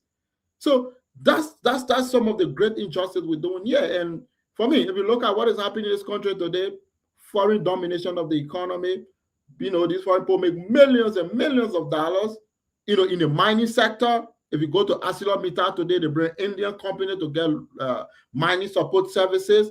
If you go to B Mountain, you see the same thing. You see Stockage company coming providing logistical services, winning all these contracts. MNG Go, the fishery sector, the import economy. So governments in and out, Ellen fumble and falter on fixing that part of our life. Josh Wiakim, he didn't do well into that aspect. Now Joseph Boakim, we still not having that kind of breakthrough that we require. And for me, I make the point, and this year someone will be very busy trying to do that. That's why I joined the CMC4. I joined Abilities Party as a way of trying to break this chain, as to be able to, after the Liberians begin to have breakthrough in the economy. We need to be successful in our own economy. Okay. As Liberians. Thank you. The South Africans did that. We know the story of Ramaphosa and some of the ANC guys. They went into business. Ramaphosa is a billionaire today. The current president of CAF, Mosipi, is a billionaire today because the South African, after apartheid, made a deliberate attempt to get South African more involved in private sector initiative. We have not done that in this country, and which is a huge shame and a massive disgrace on the part of all the Liberian leaders that have come, at least after the Civil War. So we have to change that. And that's what we try to do in the CMC with Mr. Ability experience in business. We need to be able to rebalance the structure of our economy here. Oh, you call it time on me? Everybody is speaking here or stop. But that's fine. Yeah, we have to come in, bro. You're going to change that. Good day. Let's say you are quickly. We see Gibson Jerry is in the background. What's your take on these topics that we're talking about, from land dispute to unprofessional attitude by some police officers, this issue of paying arresting fee, closing the book, buying sheets, and all that kind of stuff? We also spoke about the issue of the Liberianization policy. Jacob says it shouldn't just be at the domestic level. There should be higher provisions, financial architecture laid out for Liberian firms and companies. But I spoke to somebody who's a banker, Jacob. My brother tried to open a little business, and we're looking for a loan. And the person told us clearly that I think it's for their bank, but they spoke in generality. You can correct me or those listening. They said banks don't provide loans to startups. I said, why? I said, because you have no insurance to paying our money back. If we don't get our money, how do we get? It's a heavy risk to take. Banks will rather look for those who have already established themselves, and they just need the money for expansion. And in terms of going for something bigger, that they have some insurance on them, that even if they do not make it with that money that was given, the bank can seize their asset, garnish them, and make money. But they don't just give money to startups like that. You must have Yeah. some less is serious collateral that you can put on the line. So with that in play, many startups wouldn't work in Liberia because most of our contracts here are pre-financed. If you want government contract, most of the government contracts or big contracts, they are pre-financed. You have to do it yourself, and then they take months, if not years, to repay you. Let's hear you on all of those topics, James, before we bring on Mr. Jerry. Yes, let me begin with what brother Jada was talking about. Jada named the Middle East. He talked about South Africa. In those places, James Flomo cannot just wake up and go to government and say, I want to do a business because he's a South African or he's from Lebanon, and then they invest money, or he goes to a bank and then get money to do his business at the end of the day and repay, like exactly what you said, Damo. That is how it is done around the world. A startup cannot just get a loan from the bank. What is the assurance that the business is going to be successful? If business go bad, who's going to pay the money? So what business people around the world, like in the Middle East and here in Europe, what they do, you have like 2-3 people coming together to do investment. In Liberia, our rich people, they don't want to do collaboration. They don't want to come together to do business. Representative Musa will want to do his work together. Okay, let's agree. If you have 3 people like Musa Bedete coming together to invest and say, okay, let's go for a road project. Let's take this project from the government. Even if 3 of them, like you have Musa, you have Yuri, and another person join them, they are able to provide even 2 to 3 million or even 5 million on their own to finance like that.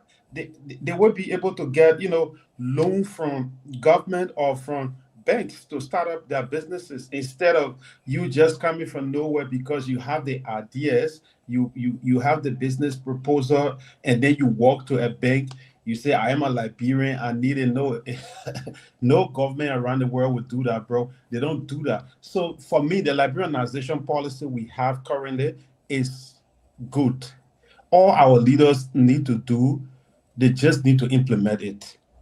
We have good policy. The policy that we have regarding this Liberianization, setting businesses for people, I think is good, but past and present leaders have failed us. They have failed to implement these laws. Today, if you go to Waterside, you're going to see Lebanese people doing retail. You go to Ryder, they're still doing it.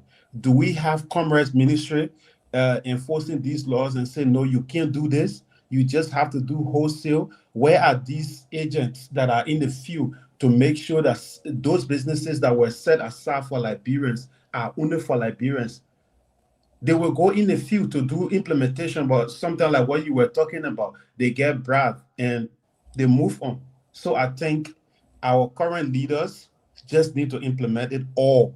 Those who will come, if these people fail to implement these laws, those who will come tomorrow, they should implement them. But we can't just give money to people because they are Liberians and they have the business idea to walk to the bank and get money. If you do that, banks will go bankrupt.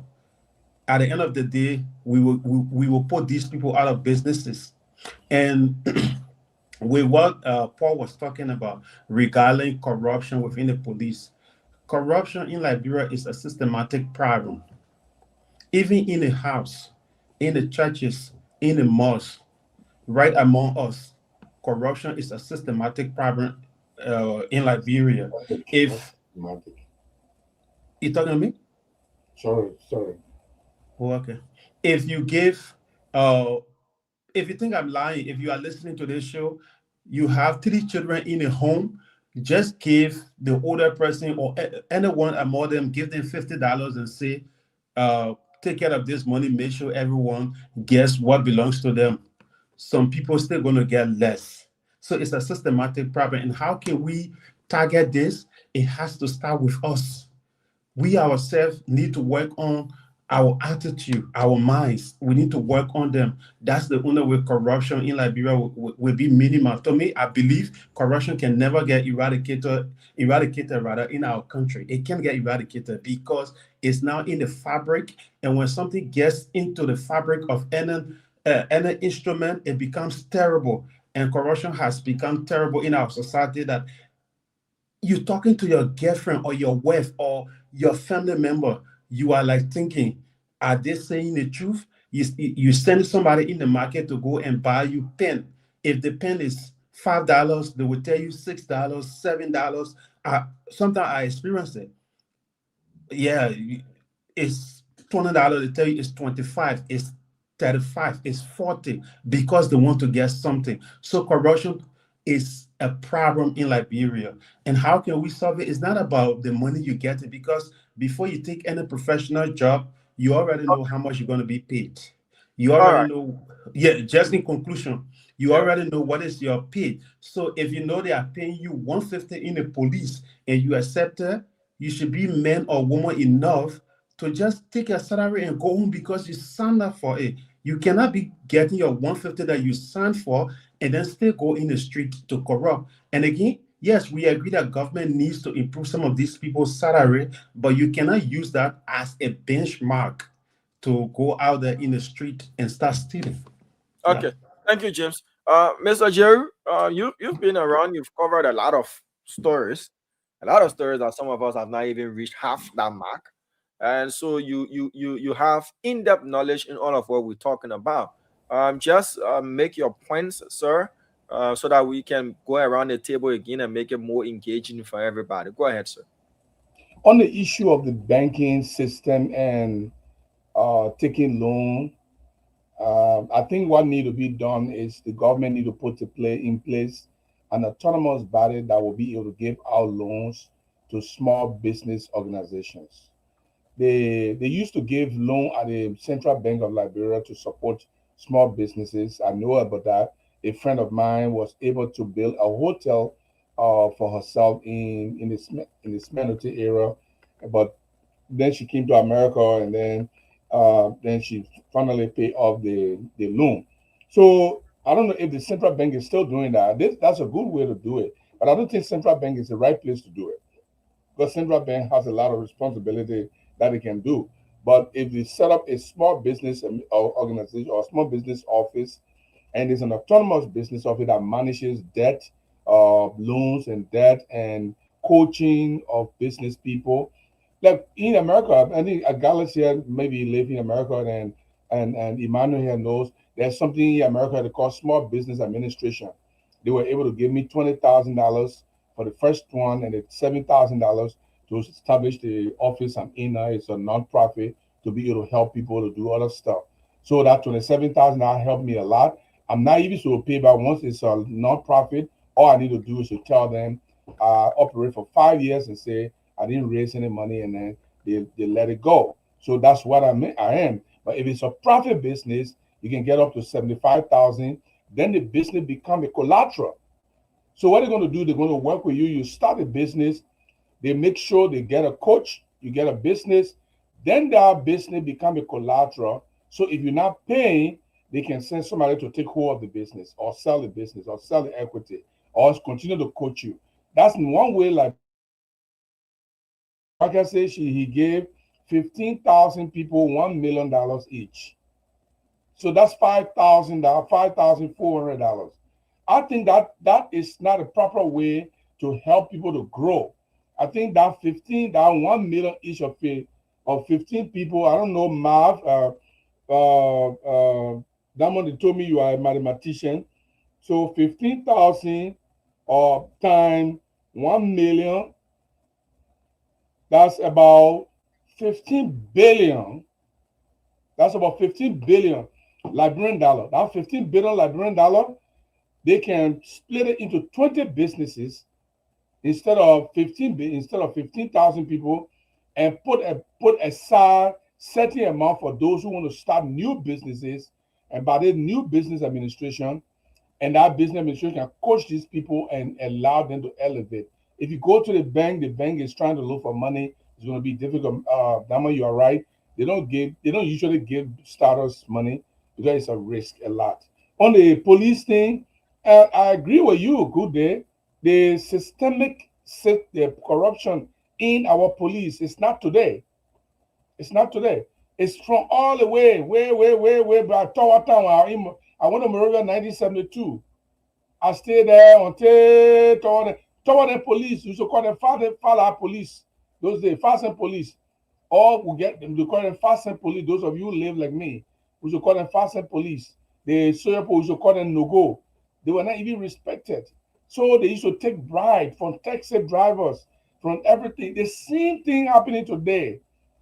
And they wanted, let me tell you the reason why. One guy, he came to me, he asked me for my license. I gave him my US license. I said, I will drive for 1 year. I'm told I will drive for 1 year or 2 years before I can change it to Liberian license if I want to, if that information is correct. So I spent 2 weeks. I know of 3 months. Yeah, it should be 90 days. Yeah, I know okay, about 90 days fine. But our 2 days, 2 weeks. I gave him my license. He put it in a chest pocket, and he was going. So I said, "Sir, excuse me, sir." I said, "Where are you going?" He said, "Follow me." I said, "Sir, I'm right here. I'm gonna leave the car and follow you." So it was funny to me because you don't follow police here. That's a serious. You want care yourself, but you follow police. So I said, but I know the Liberian system. So I went and said, "What happened?" He said, "Chi, I'll write you a ticket." I said, "Okay, go ahead and write the ticket." How much for the ticket? He said, $15. You parking in no parking zone. I said, "But man, no sign right here. If I leave your post sign and no stopping, no parking, then will not park. But no sign." He said, "Chi, so no better. They play a people, you can't park here." I said, "Okay, give me the ticket." Then a friend called you on the side. He said, "My man, you get that ticket, that money, the boss man going to eat that money. Let me get it, small to go." So that's why I just laughed. So I took out the $100. So I took out the $100. I said, "Oh, man, come on, pay your way and go." So the $100 said, "I remember, oh, gee, thank you. You were expecting things at $10, $15, $20. I gave you $100. And you got to say 100 Liberian dollars. 100 Liberian dollars, Gallus. That was 100 Liberian dollars. But I'm just saying this is they help us to corrupt them. And we're not supposed to do that. If I say no at all costs, my time will be wasted. My ID card already in his chest pocket. And they believe that if they do the right thing and give you ticket, they are going to be left out, and their bosses in the office are the one that are going to eat the chop. They are going to chop the chop. So all those things put together, they continue to do the same thing over and over. We need to elevate our police standard. We need to elevate everything that we do in Liberia. Okay. So I mean, I kind of agree with that, or agree with you on that. But I'm very serious that President Bakai, they need to put out that money they're giving out to 1 to 15,000 people. They need to change that trajectory. They need to set up a system so that people can go and sign. I can go and credit. I can go and credit maybe 50,000, 25,000, 30,000, put it back in my business and pay off, and then pay some interest. The business is going to grow. The system is going to grow. But you can't give 15,000 people $1 million. We don't know what they're doing with it. I don't know that they're chicken fee or what they're doing with that money, which is not even sustainable. So we got a serious problem, my brother, and I think we need to change the system. Okay, so now we've discussed the problem, Tamba, James, Mr. George, and Mr. Jeru. Now, what would be the solutions? That's one of the reasons we come on this program. We all come from diverse backgrounds, Monday to Friday, and sometimes Saturday. We always talk about the hardcore politics, implementations that needs to be done. But today, ranging from the land issue, which is a very, very serious problem in Liberia. People that are selling land over and over to people, multiple sales. It's become a sophisticated syndicate. People can even plant community dwellers, adjacent property owners. People can plant them to act. When you go ask questions, they say, "Oh, like Mr. Jeru can sell a land, and he will buy from." You go ask other person, "Oh, like Mr. Jeru, he will buy from." And banana art. When you go inside, you leave them one time. You know, what ranging from the land issue to the eviction that we see in Mr. George spoke about it. People got internally displaced, they were removed from on the lands because people were fleeing the war. Others were trying to put their documents together to reclaim properties. Now that we're enjoying this peace, which we pray will remain a very lasting peace, we'll see a lot of these things happening. People being put in possession of properties after 10, 20 years. People have squatted, they feel that they're entitled, and a whole lot of other things. What's the solution, you know, to these problems, ranging from the police? Mr. George said, oh, they're underpaid, so they will pay themselves. But I'm just researching. Police in Rwanda paid far less than police officers are paid in Liberia, but the rate of bribing them is low because you can't even try that. You know, I traveled to Ghana, I think it was some part of last year, and then an immigration officer tried to cajole me. You know, wanted to take something from me. So another foreigner, another person from Liberia was standing behind me, and after we did that interaction, I said, "No, I can't do it. I'm from an ECOWAS country. I don't need to pay for anything to enter here. I got 90 days to be here and all that kind of stuff." And the person said, "Oh, so the player too can take bribe?" I said, "What do you think?" You know, because we have a different mentality of how people present themselves. Now, what is the solution? Mr. Tamba, I'll start with you. You can give your solution on all of what we discussed. I think Jacob is in the background. I'll bring him on. He also spoke about the South African way, but James also said, why not our rich people? Why don't we see in Liberia, like the way other countries, you see rich people collaborate and do big things for their country, but yeah, all rich people won't be president. We get hard to see. If they're doing it on the ground because they will take it for political reasons. We won't let our investment to be new, so government can start. But Damo, that's a wrong mindset. We're talking about Liberians participating in their own economy to prosper. They say rich people, we all are part of the economy. We all get benefit from our country. It gotta be any specific person. It could be you, it could be me, it could be. But the rich people are Liberians now. The rich people are Liberians, equally, Jacob. Yeah, Jacob will come into you. Coming to you. They're not calling Musa Berete here. I told the question to everybody. Good day, don't be childish, man. We're having a serious discussion here. Say they are not calling Musa Berete. He said, don't be childish. Do you what's being challenged about that? Bro. Damon, let's follow the format. Let's follow the format. Let's not interrupt. They should be sweet. Let not try and bring it. If I say they're not calling Musa Berete, my question here is, my question here is, do you think that we, where the whole Pavi Port, no disrespect to Pavi Port, Pavi Fort, Pavi Fort, but do you think that our Liberian millionaires could also have looked at a road corridor and say, look, let's put ourselves together. We can. There are Liberian companies already. There are Liberian construction companies. Company that get the money to do it with the backing. Because when you get money and you go to the bank equally wants to make money from all of your money. So this thing, let's look at the Kesali Boulevard stretch.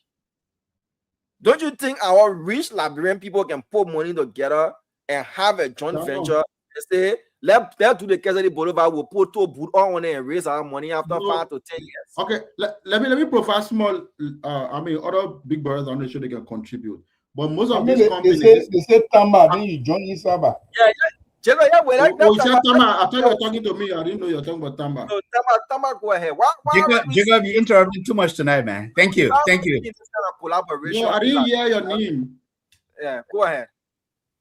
All right. Thank you, Diamond. I think when we give each other the time to chime in, and I'll share with Diamond, I think let's make it more interactive, right? I'm not going to take 5 minutes. And I think the topic tonight, and just to say this to my brothers Emmanuel and Jacob Jara, this is not about a political leader. This topic tonight, I think it is more about the bread and butter issue affecting Liberians, And that's what we're talking about tonight. So sometimes I wish that we could take the politics out of some of the conversation and just think about Liberia first. And I think when you look at the topic tonight, when you think of Liberia first, you say, okay, where did we first shot?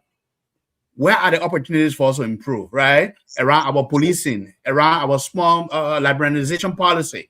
How do we ensure that we can take our economy back gradually? And nothing, look, we should have no malice against our foreign investors, the Lebanese, the Chinese, the Indians, because they have been in Liberia and have seen opportunity. Let me tell you, in business, people will make decisions based on their own self-interest and based on the opportunity to make profit. And if you see Lebanese and Chinese and other nationals coming to Liberia to open up businesses, they know that they can succeed. And they are succeeding. And this is why our economy is not in the hands, 100% in the hands of Liberians. To be able to change that, first of all, we have to begin with a mindset change. You know, since the advent of the Civil War, 15 years of killing each other, 250,000 people, where warlords brainwash these young people, put guns in their hands and say, go on the front line, go and fight for Charles Taylor, go and fight for Prince Johnson, go and fight for Ellen Johnson Sirleaf, and then whatever you get there is yours. And then when the guns fell silent, the international community said, well, this killing was too much, we need peace.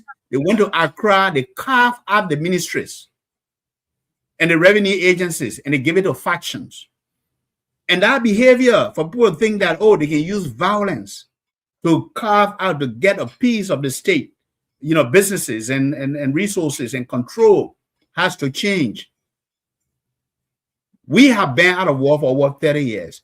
But that mentality where people think that, oh, they can come and get what they want and what they need by force, by hook or crook has to change. And that has to start with what? The culture, ending the culture of impunity once and for all.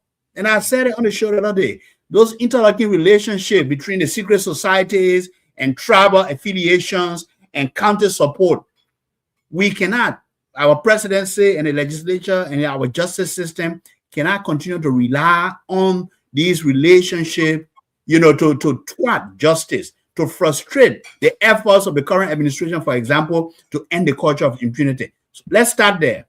When the Lebanese, when it comes to business, when the Lebanese and the Indians and the Chinese go to the banks and they take money, they take loans, they make sure they pay back. There is little confidence and trust for Liberian-owned businesses, individuals, for them to go to the bank and get money and take a loan and pay back. This is why the money is not going to Liberians. The banks are there, but the banks are not loaning to Liberians. I like the idea of having a small business administration, Bro Gibson. But how do you ensure that the money is not going to people's pockets and they're not paying back? Because it's a loan. The money has to rotate. If I were to go to the bank today and I show my property and what I have, the bank may trust me because they know that, okay, this guy, he's credible, he has his properties, he will be able to pay back. But many Liberians don't pay loans. They think that government money, that has to start. That has to also start with a mindset shift. We have to rethink as Liberians. And then finally, so the others can chime in. When it comes to policing, when it comes to the justice system, that's an area that we are challenged with. Because I talk about the culture of impunity, but it starts at that magisterial level. It starts at our community code, within our communities, within our boroughs, within our township. Those judges and those lawyers and those public defenders have to understand that they are serving Liberia first and not their self-interest. Look, it's both a cultural and political shift, but we have to address the cultural aspect. And that starts with education, that starts with awareness, but that also starts with ensuring that we can ensure and end the culture of impunity. Doesn't matter who you are. When you are caught, you should be dealt with under our laws. I will stop here for now. Thank you, Tamba.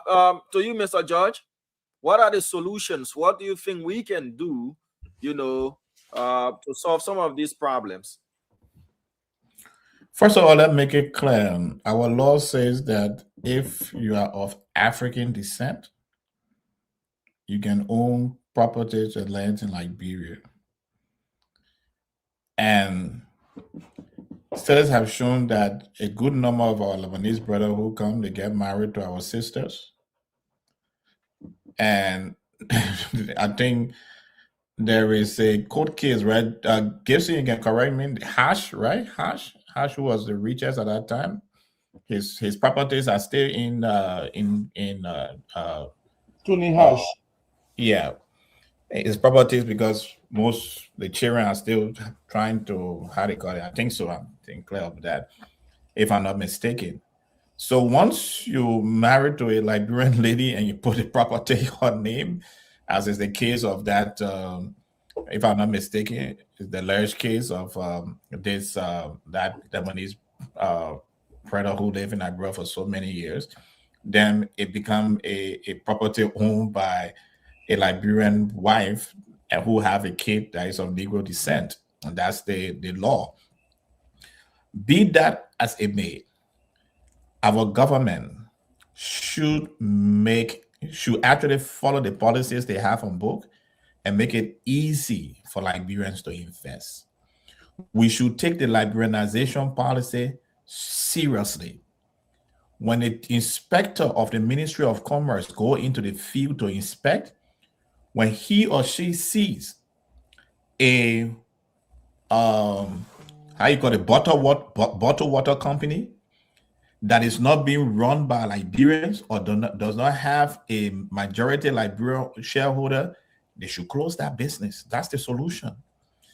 The Chinese people that are on the beach towing sand, that's a exclusive Liberian business.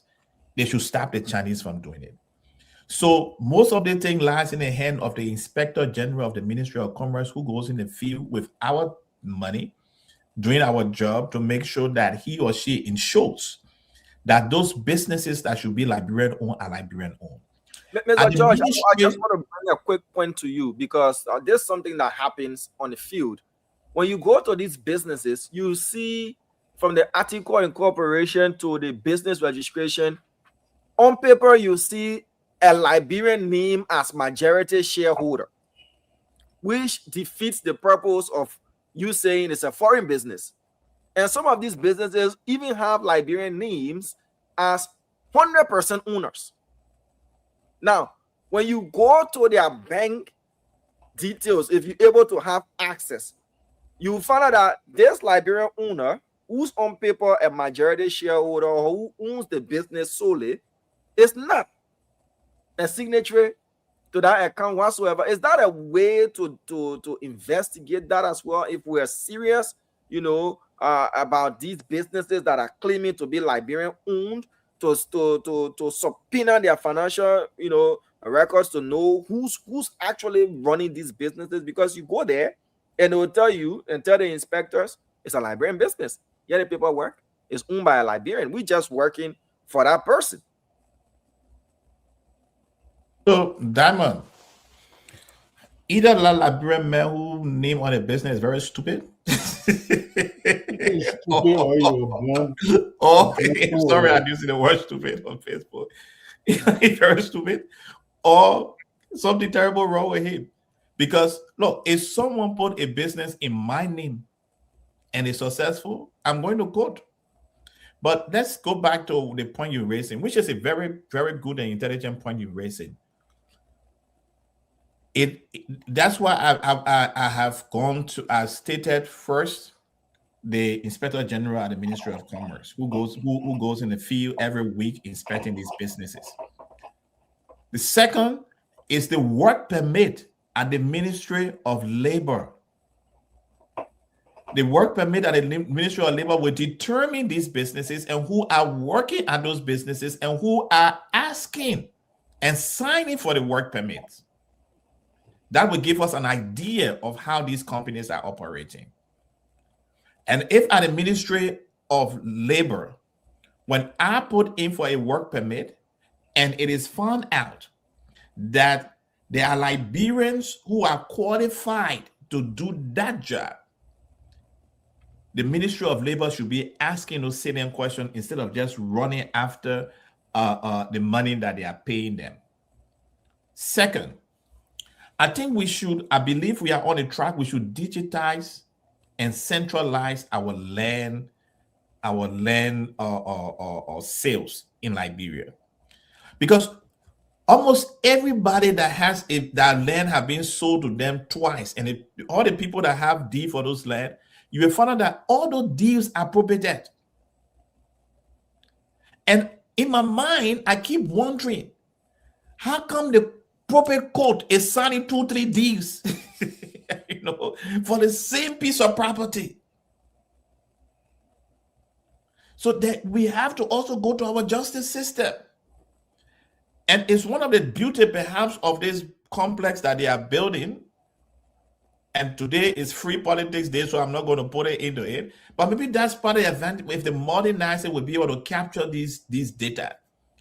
But I keep wondering in my mind, how come that my deed is probated, and the deed of the person who purchased the land that I purchased is also probated? Very same plot, the same everything. Exactly, the same everything is probated.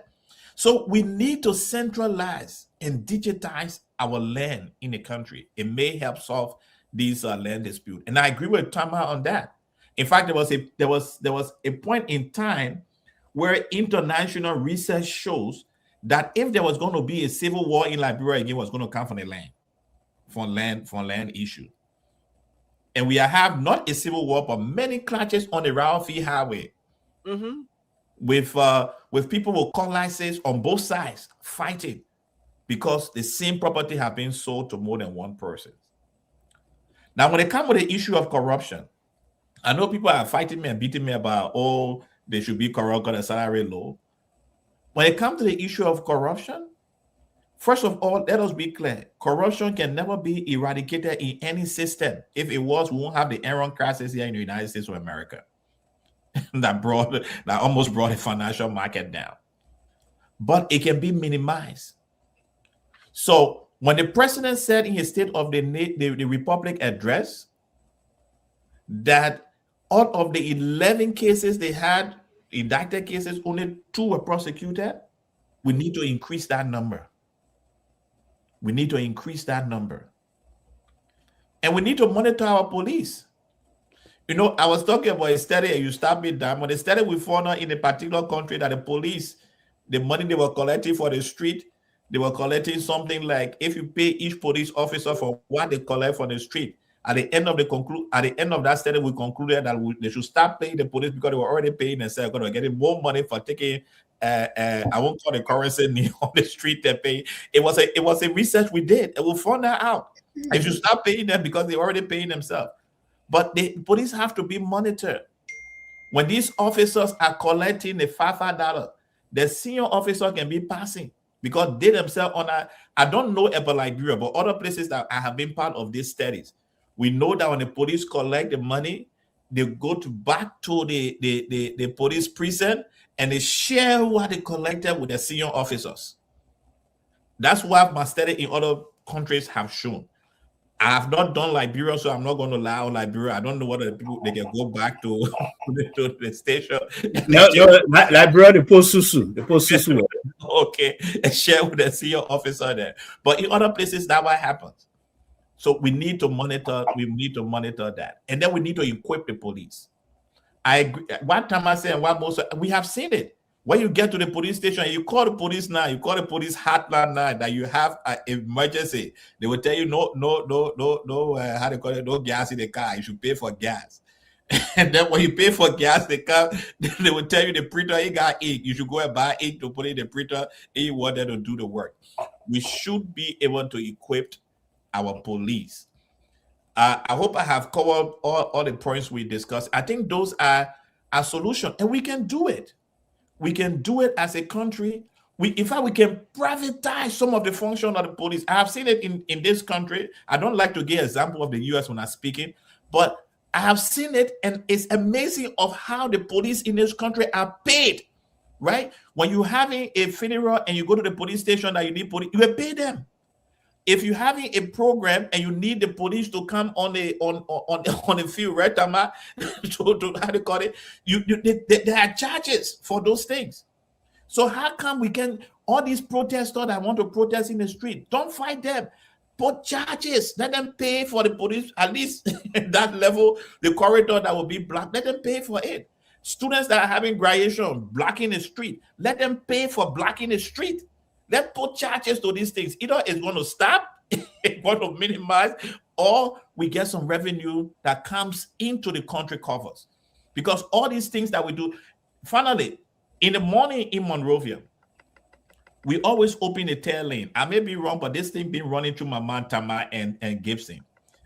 Those people who like to drive through the tail lane in the morning and in the afternoon, can we charge them and put sticker on the car? If you want to drive the tail lane in the afternoon, you pay $29 every month. You can drive that lane as much as you want to drive in the afternoon. Let's make sure the government get $20 every customers. Each time I go to Monrovia, that thing is in my head. I beg you. They tell him they work and suffer oil like hey, you want to make legal. They already do it. People are doing it, and you're suffering for it already. So let the police get some money from it. That's some revenue come from it. Just like the tail lane situation, I really don't like it. I really don't like it. It has now become a culture, and even when there is just 2-3 vehicles, driving, somebody will just take the tail lane. And they feel entitled to. And it causes traffic a lot.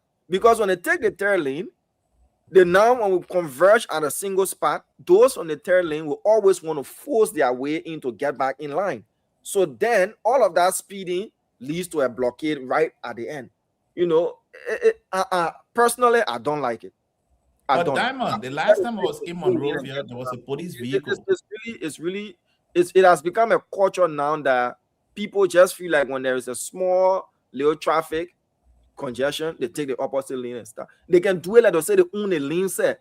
You that say you can move by, it will cost you whole day. So I mean, we should be looking at. But Diamond, the last time I was in Monrovia, in October, there were police officers that were telling us to drive on that tail lane. That's why the idea started to come to my mind. Why we can't charge for it instead of doing it free of charge?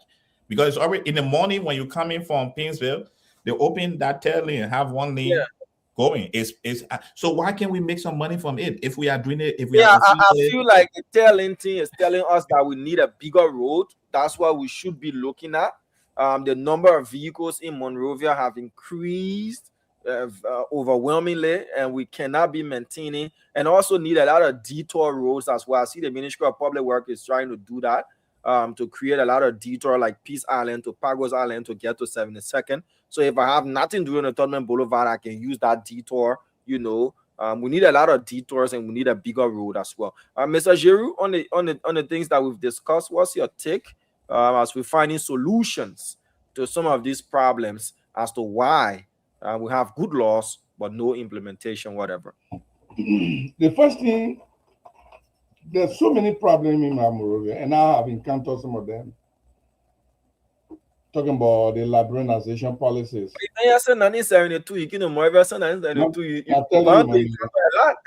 Look, Dama, I'll give you something that we can chew on. The liberalization policy.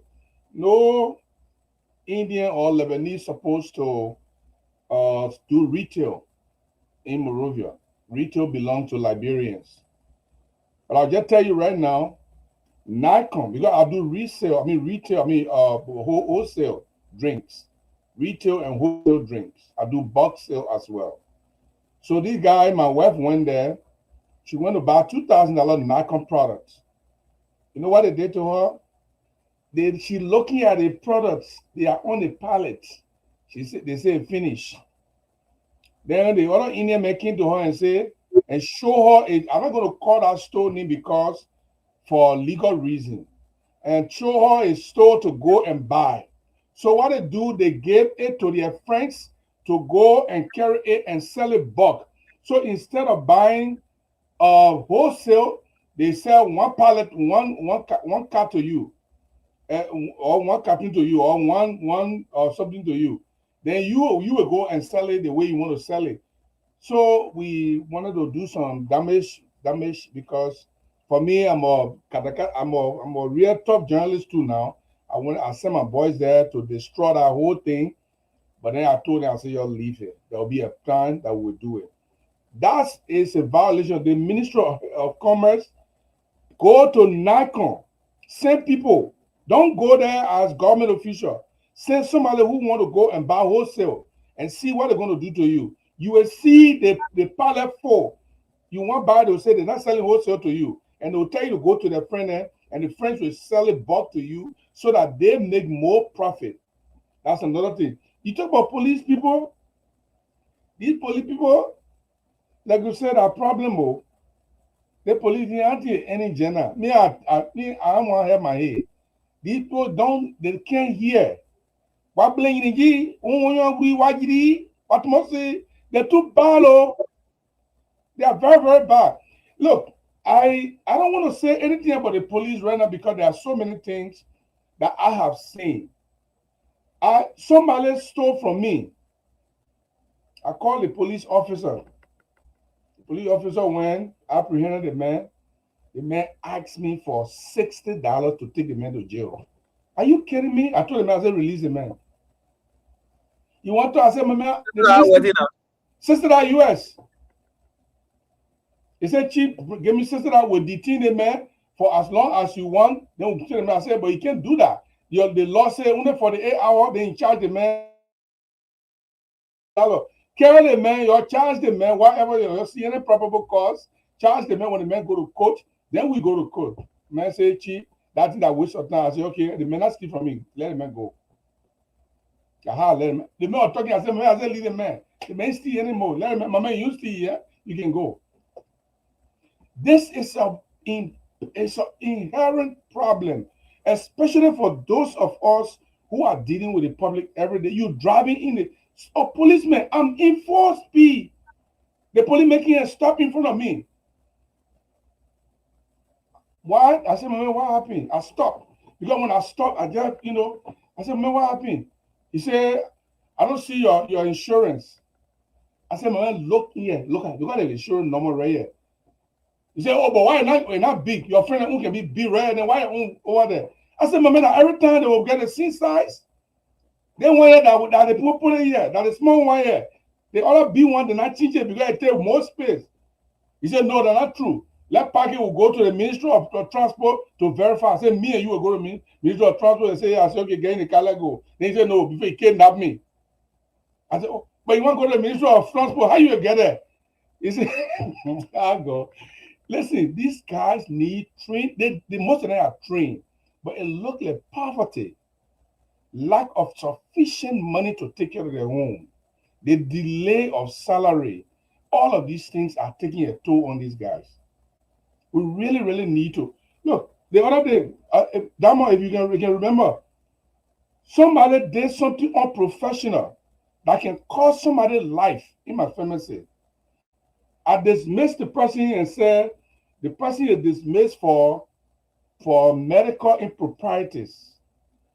People cost me. You don't get the right to do it. You put a guy knee up. In fact, one of my men called me and said, my man, I get found. Oh, please give me your number. That one I cost him. I just called the phone off. Listen, just day for yesterday, the government of Liberia dismissed, is it day for yesterday or yesterday? 2 deputy managing director from housing. And what did they do? They put it in the press release and said the people were dismissed for financial impropriety. The government can do it, but me, I can't do it. If somebody do something that is unprofessional and it's wrong and it's going to close my business and kill people, and I say you are dismissed, I should not put the person in so they can go and represent me somewhere to go get drugs somewhere and go do it again. And people cost me. They all make out of my man. I do fine, but give me the number. I say I just let you and letting go. Well, the man won't train a person right, so they can do it. So that Brother Joyce said, look, all of us, we have a better idea of how the problem can be solved. Is the government listening to us? Will they listen to us? Are they going to take our suggestion? If we give some suggestion, don't they even know? Don't they even know? Like Brother Joyce, you're talking about 11 people charged during the year for corruption. Only 2 prosecuted. 2. How? What is the cost? Is that 11 cases, 2 have been adjudicated. and found 11 guilty. cases, 2 adjudicated. Are there no enough prosecutors to expedite the process of corruption cases? So in 2 years, you have 11 cases and only 2 adjudicated. We don't know the status of the adjudication. Whether government lost or government won, we don't know that. We're not going there. I think the president said 1 acquittal or so. Aha, 1 acquittal, one victory for the government. The 1 So, acquittal. listen, the government is short-handed. For me, sometimes when I talk my truth, they say they don't understand me because they play true at the heart. The government is short-handed. They don't have money. They're struggling for money. I know the prosecution thing is very hard. There are so many things the government need to put into place. They are not putting into place. The justice minister lying to the president. Everybody lying to the president. The president try to trust people. They can't be trustworthy. The police director, the other day, he went there to stop people from telling. I just charade. The police director need to go there. They need to go there. You make sure anybody who is on a tail lane, their car is parked and they pay money. When they pay money 2-3 times, they will not pass it again. But sure. All right, Mr. Jerry. Yeah. Thank you. Good day. Solutions. But let them go to Nakon. Tell the boy to go to Nakon on cover and see how Nakon is treating Liberian business people by lying and say they don't have wholesale. Meanwhile, they give it to their other friend there so they can sell more and bring the money to them. Go ahead, Mr. Kude. Yes, to begin with, the issue that has to do with, cases, the justice system is not like father judging case in a home to say 5 children went through confusion, so you wrong, you right, you wrong, you right. Sometimes cases go for years, sometimes 5 years, sometimes 10 years, sometimes beyond. Like you will see cases going as far as 15 years. So in order to say a person is guilty or right, you need to get your facts together. So I think government having 11 indicted cases and getting done with 2 in a year time or a year and a half, I think that's good. And all we can say is their lawyers should work hard. They should put their evidence together, but investigation is not just an event. It is a process. Before you get somebody guilty, you need to make sure that you get all of the facts. Like the Kofa, the Kofa case or the Capitol Hill case, I see that case going as far as 2027, even before we get an end, or even 2028. Okay, so Damo, you said something, and I was in Liberia between 2010 to 2017. Between that time, I was, working with a security. That's not security. Get med job. I watched it. You jog around 3 times. They give you uniform and hat. You go sit down. Yeah, they call it get man. In Liberia, we say get man job, right? I was doing that. I was working with. I think they are now functioning again. Capital Security Service. I was with them, and I was assigned in a fence of a Lebanese business tycoon. There where I got to understand that almost all of the Lebanese people in Liberia who are selling, their businesses are not registered in their names. Most of them, their businesses are registered in Liberians' name.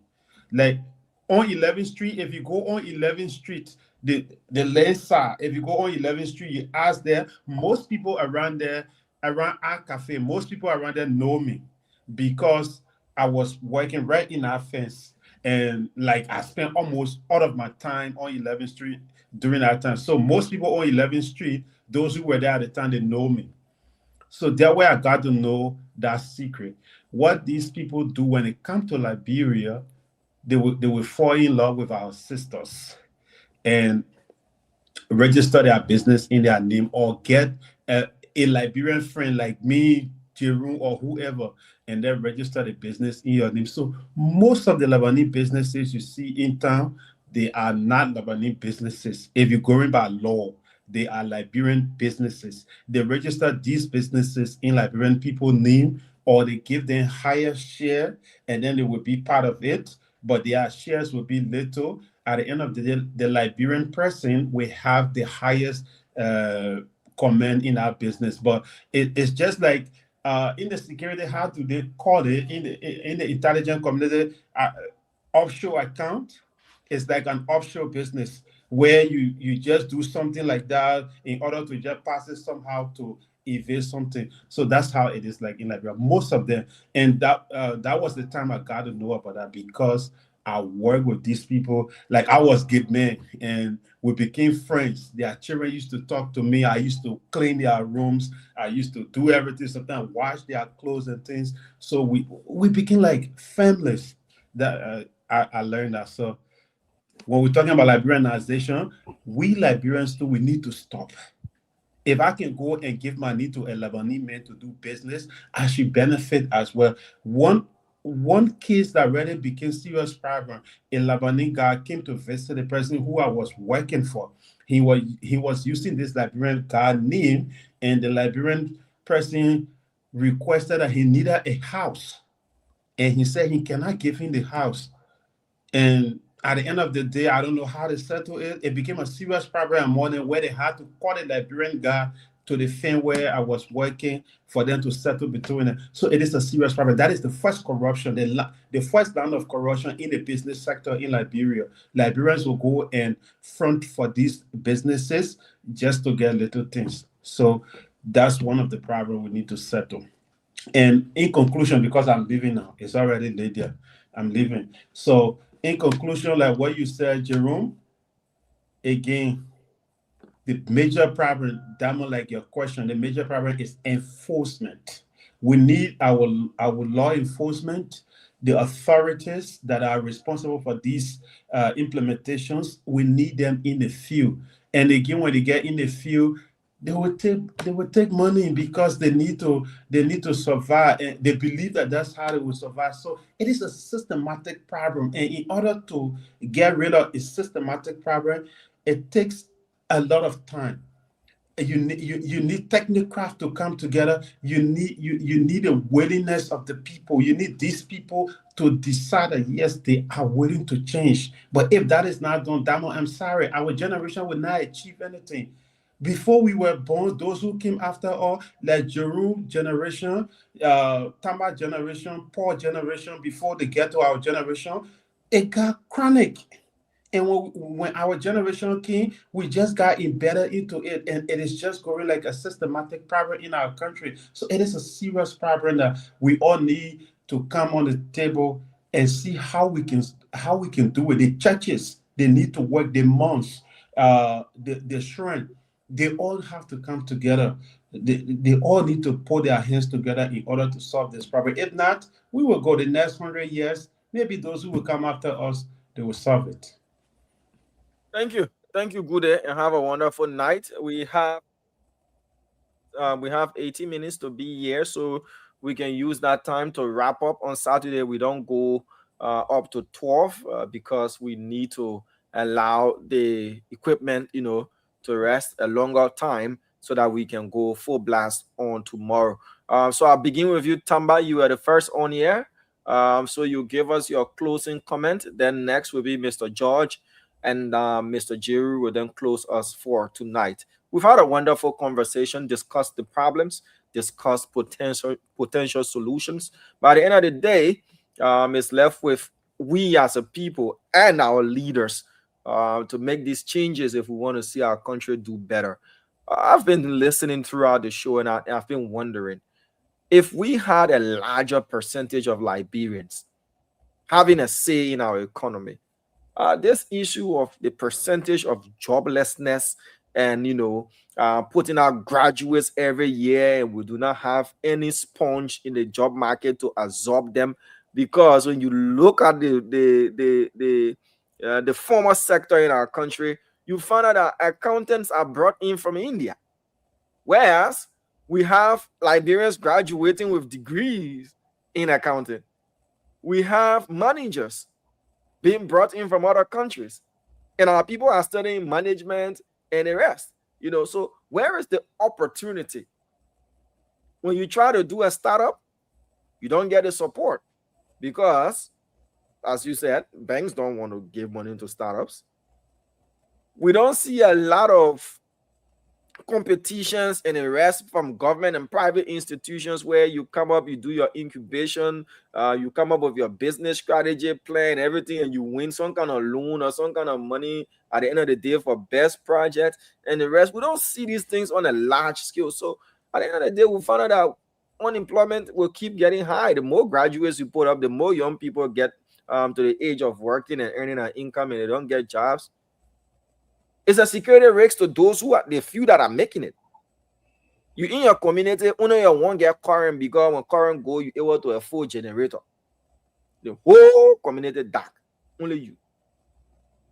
Is that not something that is a risk to you? You in a community, only you can afford small things. So everybody will look up to you at the end of the day. The day you don't get it, you must be able to share. If you don't do it, it's another thing, and that is a serious problem, Mr. Tamba, Mr. George and Mr. Jerry. Let's close up on this. Liberia, where we are, we've said a lot. At the end of the day, it takes Liberians and our leaders to be willing to see this change if we want to make any sort of impact in our lives, or we just be going around like a hamster, on our running thing and be running up and down whole day, and we can't get nowhere. Thank you, Diamond. I called it the other night Groundhog Day.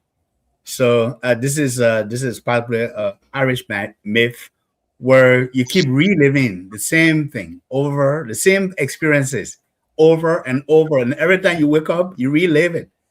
And for the last 30 years, Liberia has been reliving Groundhog Day since our most educated elite got together and decided that they didn't want former President Simon Kayando to continue to lead Liberia because of rampant corruption and other things that they accuse him of. They decided to bring arms, right? And to remove him by force. And it set this country off the path and the trajectory of development. It brought chaos. Children's lives, young people's lives were taken, were cut short.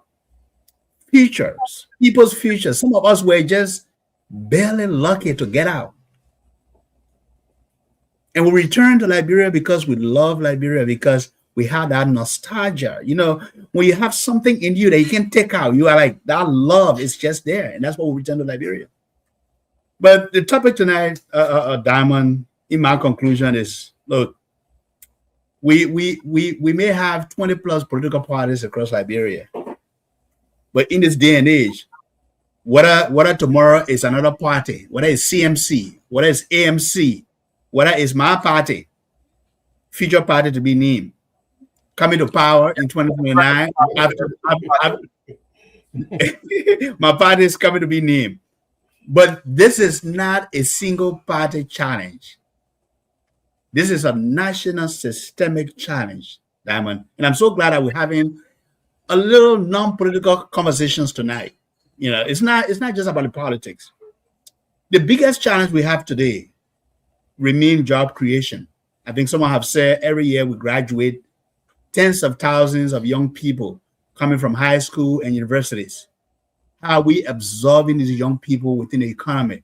What jobs and career pathways are we creating to make sure that we can absorb these young people, create opportunities for them? Because that's the middle class we want to build. It remains our biggest challenge.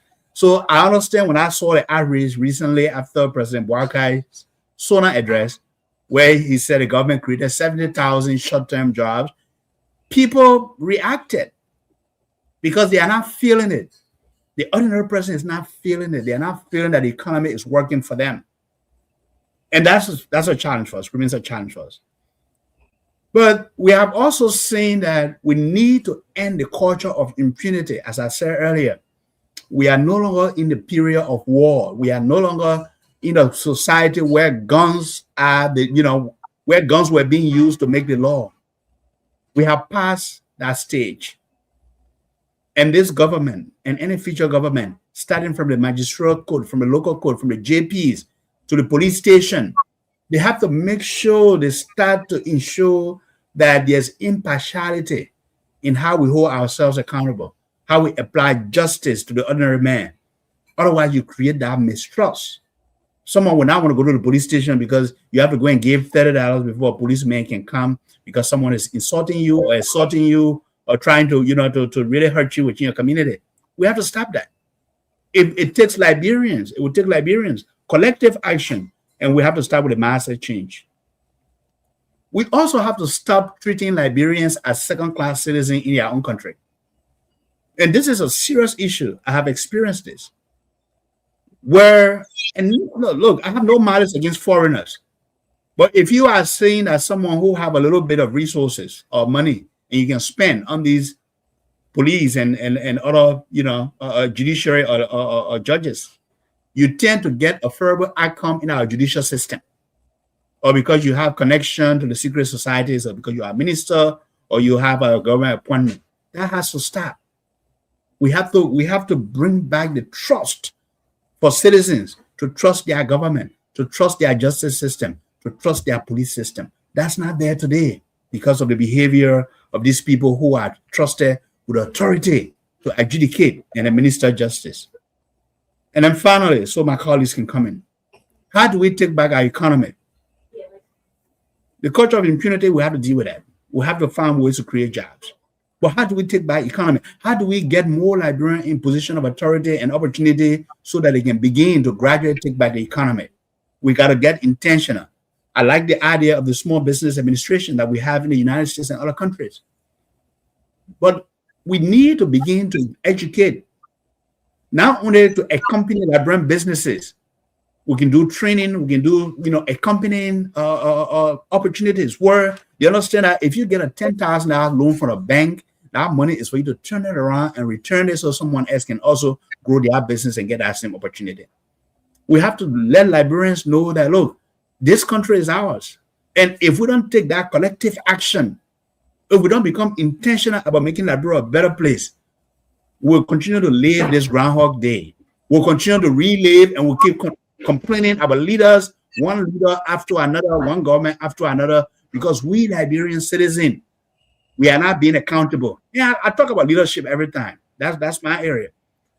Leadership is about accountability. Leadership is about being committed to the cause you were brought for. But also as individuals, how are you taking that accountability? What is your role as a citizen? To vote, to defend your country, to respect the law. That tail lane, people taking tail lane. We don't even have the infrastructure for you to have a tail lane. You got to be a law-abiding citizen. And we have to go by education. Look. Thank you, Tamba. It's been an opportunity and a pleasure to be here tonight. Thank you, Dami. Thank you, Tamba. Mr. George, your parting comments on what all we've discussed. We've discussed the problems. We've discussed potential solutions. And now we're wrapping up to bid our listeners and viewers farewell. Yeah, good evening. I want to thank everyone for allowing us to be in your homes this evening, whether by radio, TV, or on Facebook that you're joining us. I want to appreciate Diamond, Tamba, Goodyear, who left, and Gibson for being part of this conversation. Look, Liberia is a beautiful country, and the Almighty, our higher power, have blessed us with great resources. We have to come together as a people to make sure that those resources benefit every one of us. Okay.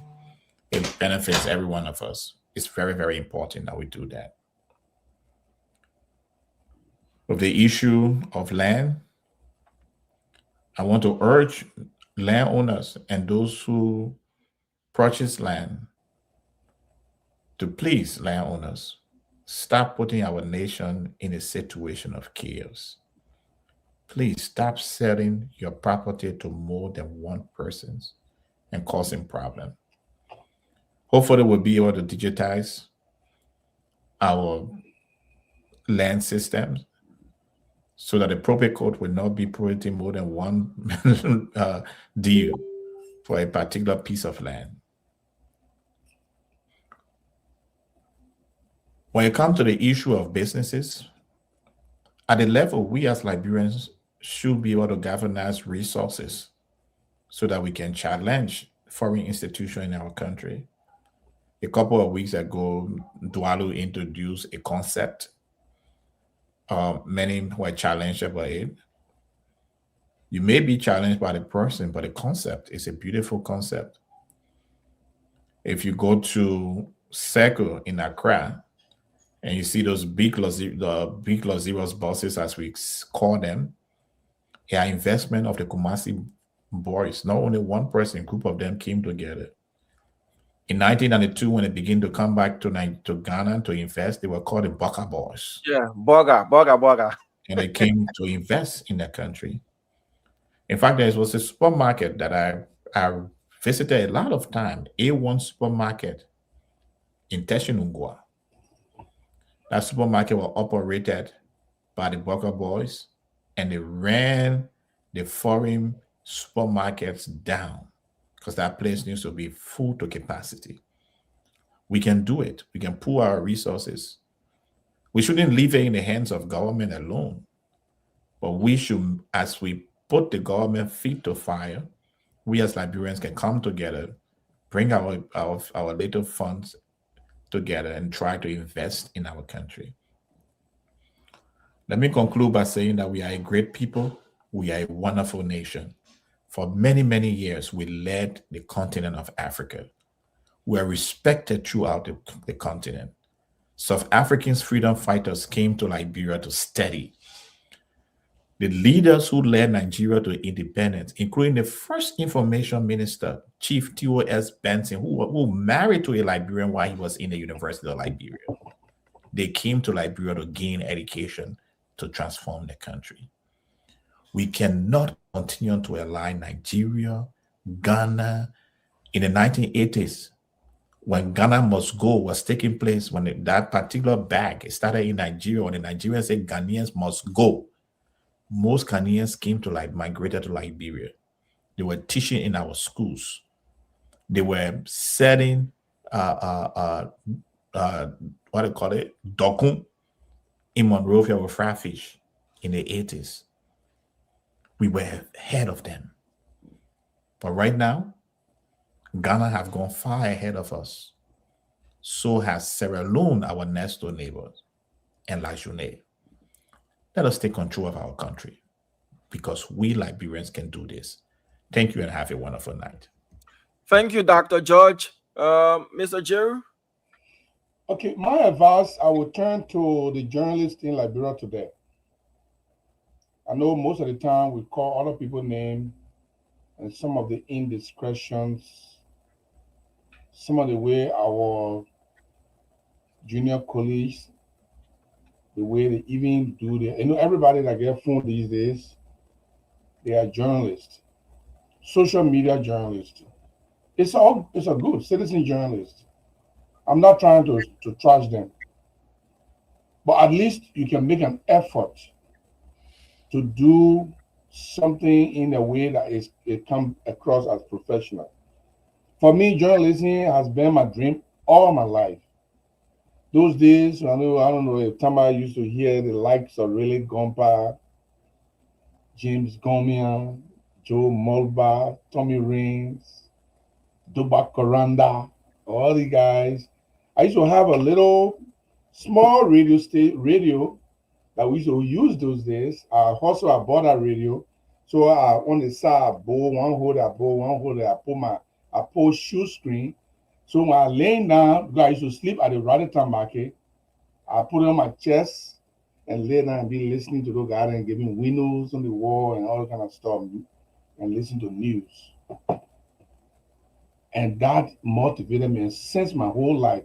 By the time I was coming out of high school, in fact, I was in high school when I started writing for the Sports Chronicle. So we passed through a lot of people who taught us, but today's journalism, we have to be careful. When I listen to some poor commentary, yeah, the police are now beating the man for no reason. I was saying to my wife one time, my wife said, And my wife, she kind of emotional person. She don't like people to beat people or children and stuff like that. Oh, but she kept saying, oh my God, the police people beating the people for no reason. They're not American people. So I said, man, that journalist, what he doing, he causing trouble. Because you don't even know whether the police beating the man for no reason or for reason. If this man attacked the police, they will use brute force to subdue him. You don't attack the police.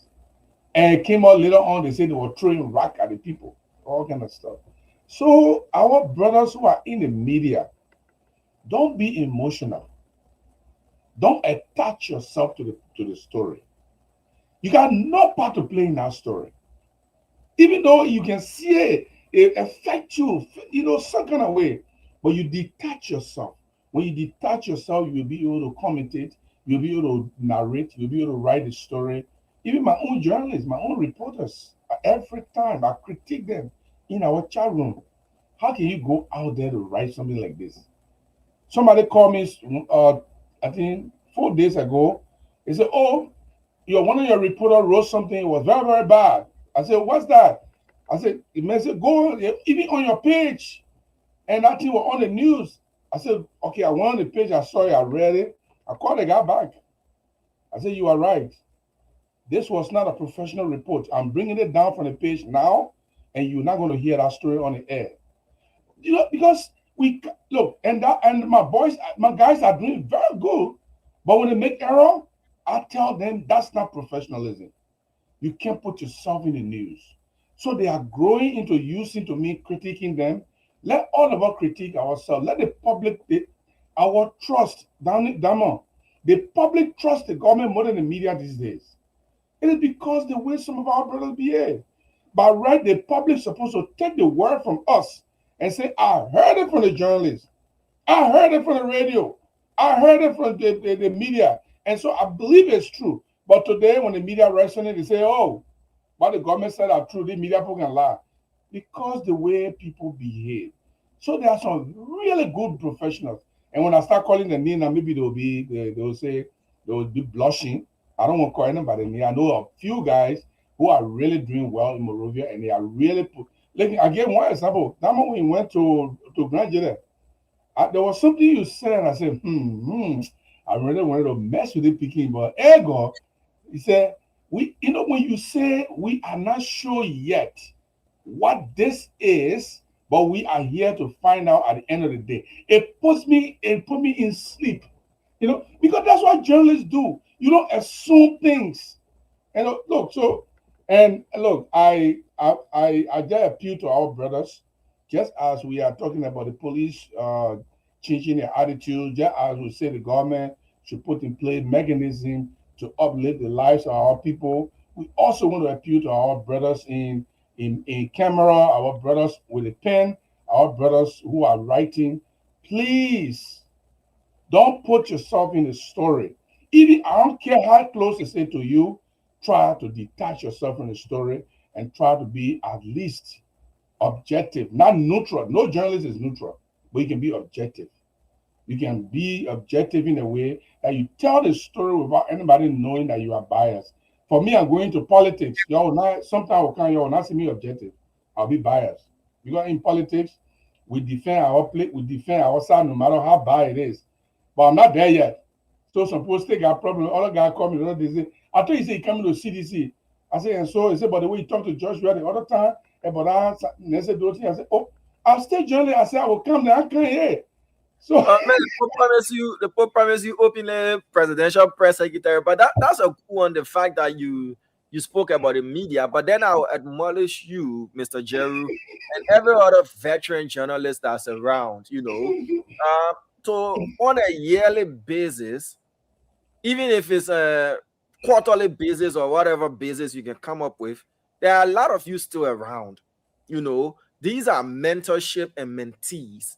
We need these people to keep showing us the way, refresher, training, and the rest. Some of these names that we've heard before, many of them are in the diaspora now, and some of them are here, but you've laid the basis for what it is. The world has changed. You cannot change the fact that social media is now the new media. You know, there is still the orthodox media, or the one we can call the traditional media, or social media. Even traditional media institutions are taking and making use of the social media platforms now, because that's the way. Nobody's interested in watching 1 hour of news, 2 hours of news, unless it's a breaking thing that's happening live. But everybody's now with the 2 minutes, 3 minutes, right?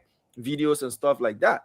So to you, Mr. Jeru, in as much as you said it that we need the training, are you guys going to provide and make yourselves available? When somebody sees a flyer that says facilitator Gibson Jeru, Frank Siwala, you know, the rest of the names, Hassan Kewu, and the rest of those guys who came before us and laid the way, we were 10. You train us. So in as much as you recognize that we need the training, I'm throwing this out to you and the rest of the veterans out there. But Dama, do you know? And training for us, we're 10. Dama, do you know? And there's a full disclosure for people who don't know. The media today is more educated than the media yesterday. There are more journalists graduating from college and university and other pilot programs from other, institutions that we didn't have those days. I'm waiting for the but. But you know why you're hard? But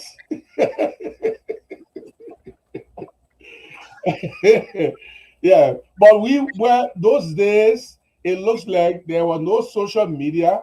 So we went strictly with the traditional media platform.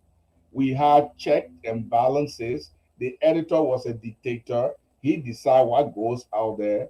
But today, social media, you don't have an editor. You have your own platform. You can put anything. In fact, these days they say we shouldn't show Death Valley on media front pages. We still show that in Liberia, and that the only way Liberian people can watch it too. When you not put Death Valley on your front page, they're not buying that newspaper. So they're not even. So yes, I agree with you. We should be able to. I'm still in the media, and maybe I will resign. Maybe I will not resign. If I don't resign, I will participate in some of these things. But I want to go to politics, Diamond. And maybe somebody said engineer is open. You can go and contest the senatorial seat. The person said it in a comment. I just laughed. But thank you guys. It's been a wonderful. It's been a pleasure. No, don't continue the yellow journalism. Just say no to yellow journalism. Period. Jesse Jeru is a semi-politician, semi-journalist. So he's in a. It has to be, my man. Yeah, it had to play that role because you want to be straight, but you're thinking about the poor who you want to defend. Hey, God, I'll be free, then why? I'll be straight, then why happen? But look, Tama, thank you very much. This was a non-political issue, and I think we should do this every Saturday. One man is listening. Yeah. And he will send you a text and say, "Oh yeah, you should do it like this every Saturday." About so on a Saturday we pop. you kind of right. No, today was unique, and Gibson, we should speak. Maybe I can offer a perspective on your challenge with the importer. Yeah, that's also an issue we need to look at some point. The foreign-owned businesses that are fronting sometimes as Liberian-owned businesses, they flood the rules and the laws of our country, and they take advantage because sometimes. When the commerce inspectors come, they are taking little things and they don't hold them accountable. They have to play by the rules in our country. Liberia has to be a country of rules and laws. So whether you're foreign company or you Liberian-owned company, you have to operate within those rules. So we should talk about that.